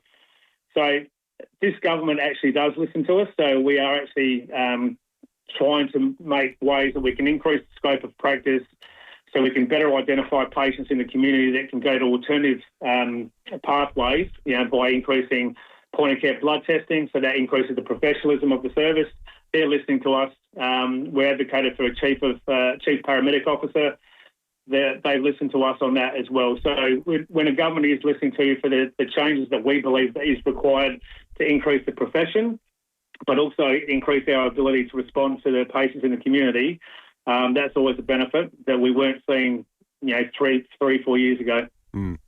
Paul Ecclebom, the secretary of the Ambos Union of South Australia, and that, folks, was a reminder that unions just do habitually support the Labor Party, motivated by, questions of pay and conditions that actually really, in this instance, in a policy sense, have absolutely nothing to do with ramping, because, I'm not going to sit here insulting people's intelligence saying we are supine with a Labor government that has given us worse results than anything ever achieved under a Liberal government, because there's no other possible explanation for it. There's no logical explanation as to why it's better now than it was then, other than we're just a union and we back Labor. That's it.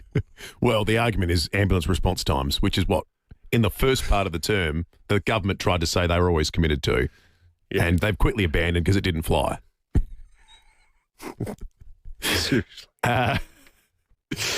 Now, if you want to... I'm not being partisan. I'm just... That's just what's happening. That's just as if we need reminding. That was a very political answer. If you want to hear more, the Health Minister, Blair Boyer, will be joining Graham Goodings after 9 o'clock this morning. We're going to check traffic in a moment. Just want to shout out Walk a Mile, the wonderful organisation that is supporting the live stream all this week. I know so many of our listeners these days jump on their TVs even and open the YouTube app and watch 5AA Breakfast that way, or some people do it through their Facebook as well. YouTube's pretty easy to do it. Anyone can do it without an account. You can just go to search 5AA and it'll pop up there, and you can put it on your TV or your phone or wherever.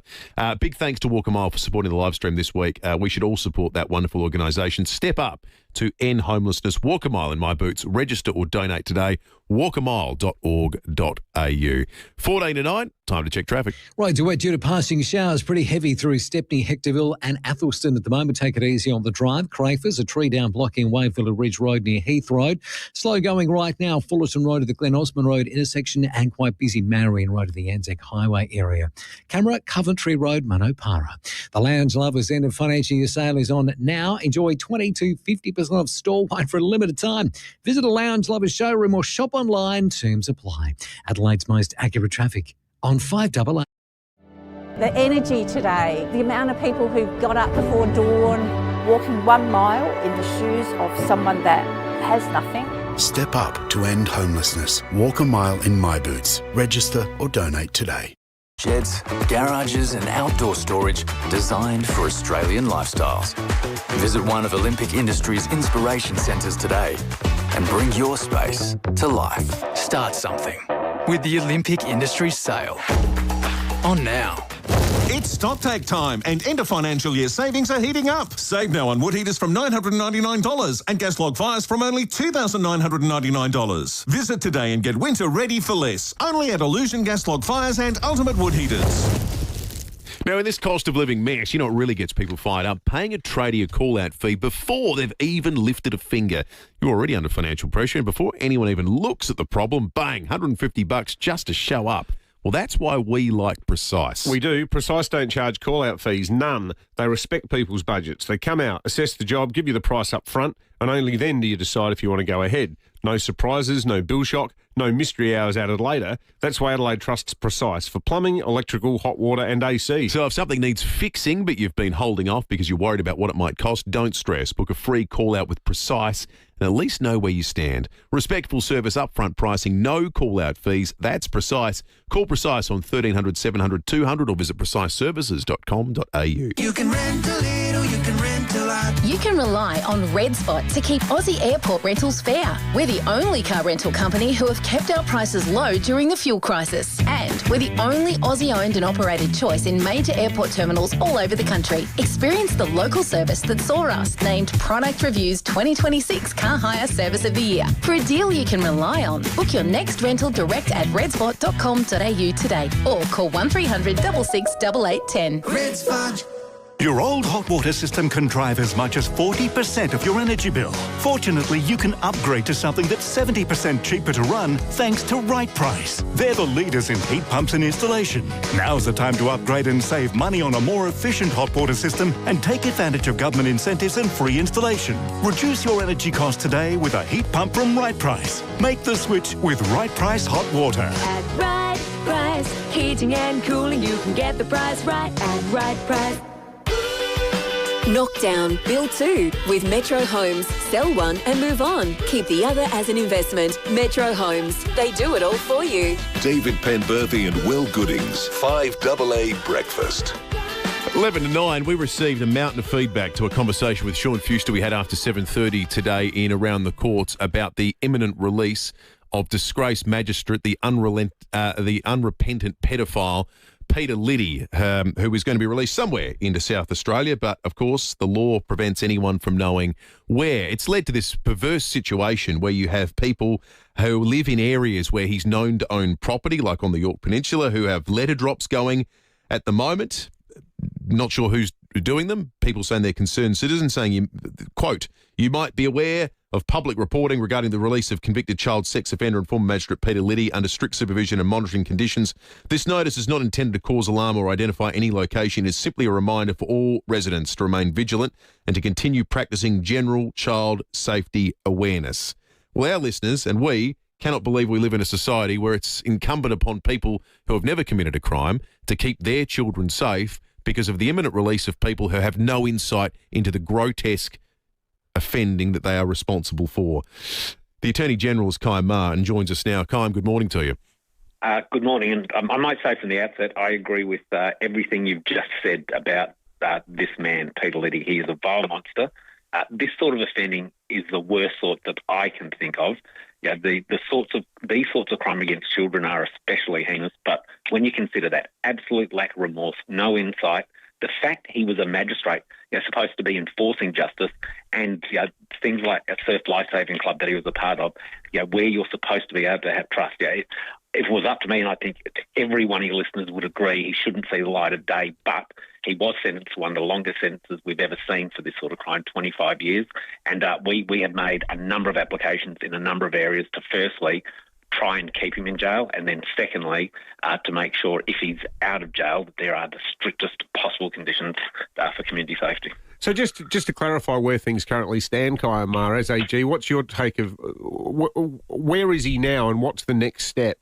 Yes, so we made an application, Dave, for an indefinite detention order. This is a process under Section 57 of the Sentencing Act, where I can make an application, which I have done in this case, to have someone indefinitely detained if they're unwilling or unable to control their sexual instincts. That was made, that application to the Supreme Court. Peter Liddy's legal team fought that. They tried to have it summarily dismissed. They didn't win that. So there are now medical reports have been ordered to assess whether he's willing or able to do that.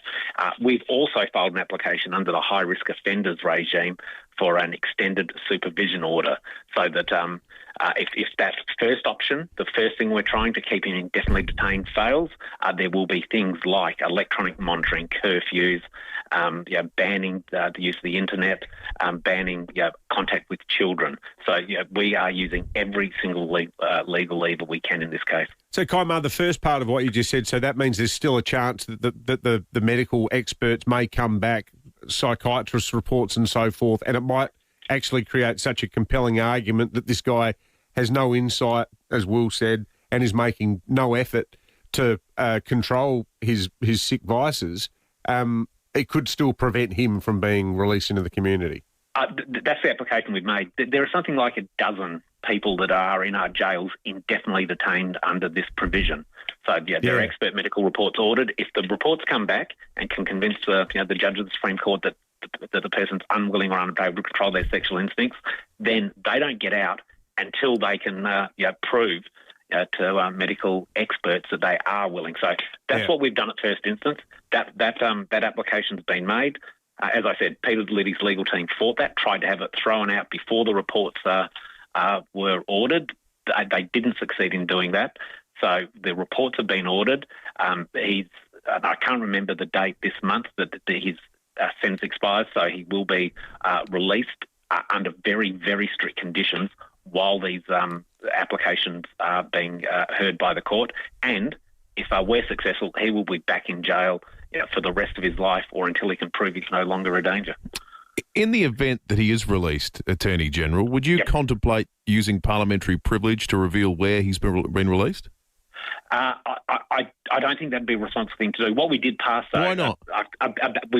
About a year ago, we passed legislation for a new pretty comprehensive child sex offender register. So there are 3 tiers to that. The second tier that is now in force, that people can go to the SafeHole website, the South Australian Child Sex Offender Register. Someone can look up in their suburb or their town to see if there's a registrable child sex offender living there, and they'll be notified if they are. So people can do that in South Australia now. Yeah, well, let's just hope that sanity prevails, because on everything I've heard and from what Sean Fuster was telling us before, Attorney, it doesn't sound like this guy... And you made a good point, I reckon. The fact that he was a member of the judiciary, he would have been putting people away for less than what he did and giving them sort of tutting lectures about their behaviour. People have been done for, like, drink driving and stuff like that, not making light of drink driving, but... there's a moral difference between someone who's had 2 pints too many and makes a really bloody stupid decision versus someone who repeatedly targets children. So he's a card-carrying hypocrite as part of the bargain too, isn't he? Absolutely. And I've got to say, I might just finish with the thoughts, my thoughts, and I think all of your listeners' thoughts with the victims, the survivors of this vile monster. Every time his name's mentioned, you can understand how that re-traumatises people and young people who were brave enough to relive their trauma, what should never happen to a child, to lock this guy up. Yeah, no, absolutely. Kaimar, the Attorney General and Deputy Premier, thanks for joining us this morning. On a much lighter note, what's going to be great on Monday? Moleskin Derby. Oh, I thought you were going to say the King's birthday, you old monarchist. No, bloody King's You birthday. love Charlie. The only good thing the royal family's ever done is give us public holidays. But Moleskin Derby, Unley Oval. And Sturt, they're really trying to shake the sort of la-di-da tag. They're having a wine festival. Oh, that's out of character, isn't it? Yeah. So you can have a horizontal tasting while watching Tommy Lewis carve up the red legs. That's just, it's got everything you want. It was nice, actually. All the people that texted us saying, oh, I've never tasted Penfolds Grange and I probably never will. None of them are actually Sturt supporters, funnily enough. I think you've got it on tap down there, haven't you? I think a lot of Sturt supporters say, I haven't tasted any of the recent Granges. But yeah, no, it's going to be great. Big weekend of SANFL. So obviously Sturt Norwood Monday, 2 o'clock. Bayes take on Port as well. What about the Eagles? It's just heartbreaking. I hope they can keep their season on track after being pillaged by the AFL. Great opportunity for those 3 young blokes have been picked, but seeing the mighty Torrens' Woodville Woodpeckers fold like umbrellas at the parade last Sunday was a bad omen for the Eagles for the rest of the year. Tough to take 3 first 18 blokes out of any team and expect them to just continue on their merry way. There might be an adjustment period. Hopefully there's depth there. And where's this Crows lad who's making his debut tomorrow? He was from Victoria. He played for... Was it Sandringham Williamstown? I've got confused. In fact, he's been here for so little time, I haven't even read his biography yet on the Crows website. Are you calling? No. You going? No. Hall Khan is his name. Yeah, he's been here for 7 days. Yeah. He's playing Thursday night in front of nearly 50,000 people against Geelong. Good luck to the lad. What a remarkable story. Unbelievable. Yeah. Hey, big thanks again to Walk a Mile for supporting the YouTube and Facebook live stream this morning. Step up to end homelessness. Walk a mile in my boots. Register or donate today. walkamile.org.au. Let's have a quick look at the fuel situation, if I've got it somewhere. Do we have... here we go. Yes, it is. It's been printed out old school because Sam Daddo has stepped into the breach with poor old Paddy had to go home crook this morning. So Sam's more of an analogue guy. Now, Will deserves accolades for today's program. Everything that could have gone wrong did go wrong. We've had no Paddy, no M, no me for a while, but we all got there in the end. This is we're like the Eagles. The Eagles? Yeah. Not the rock band, the football club. It's without 3 first-pick players. It's better to be a member with RAA. Next on Jeez, it's hot in here. Can someone pass the Morford air? Push the wrong button. Oh, that's better. When the temperature is 2. There we go. Sorry, we were going so well until that point as well. Big shout out to our friends at Morford Air. We were going so well to that point as well. I see what's happened there. We don't have for Radio Nowhere logged into the system. So these are the gremlins that you get worked out when we've got a few staff members down. Let's do Fuel Watch. Better to be a member with RAA Road Service. The cheap spots are these. The Yugo Main North Road Clearview, $59.9. The United at the airport's pretty good too, $1.67.5. Petrol's really good at the moment. The BPX Convenience Goodwood Road at Panoramas at $1.63.5. Oh, there we go. There's Bruce. And the cheapest diesel, the Mobile Prospect Road Blauthal, $2.2.5. We will be back with our best 18 on the field tomorrow morning from 6 o'clock, and we'll see you then.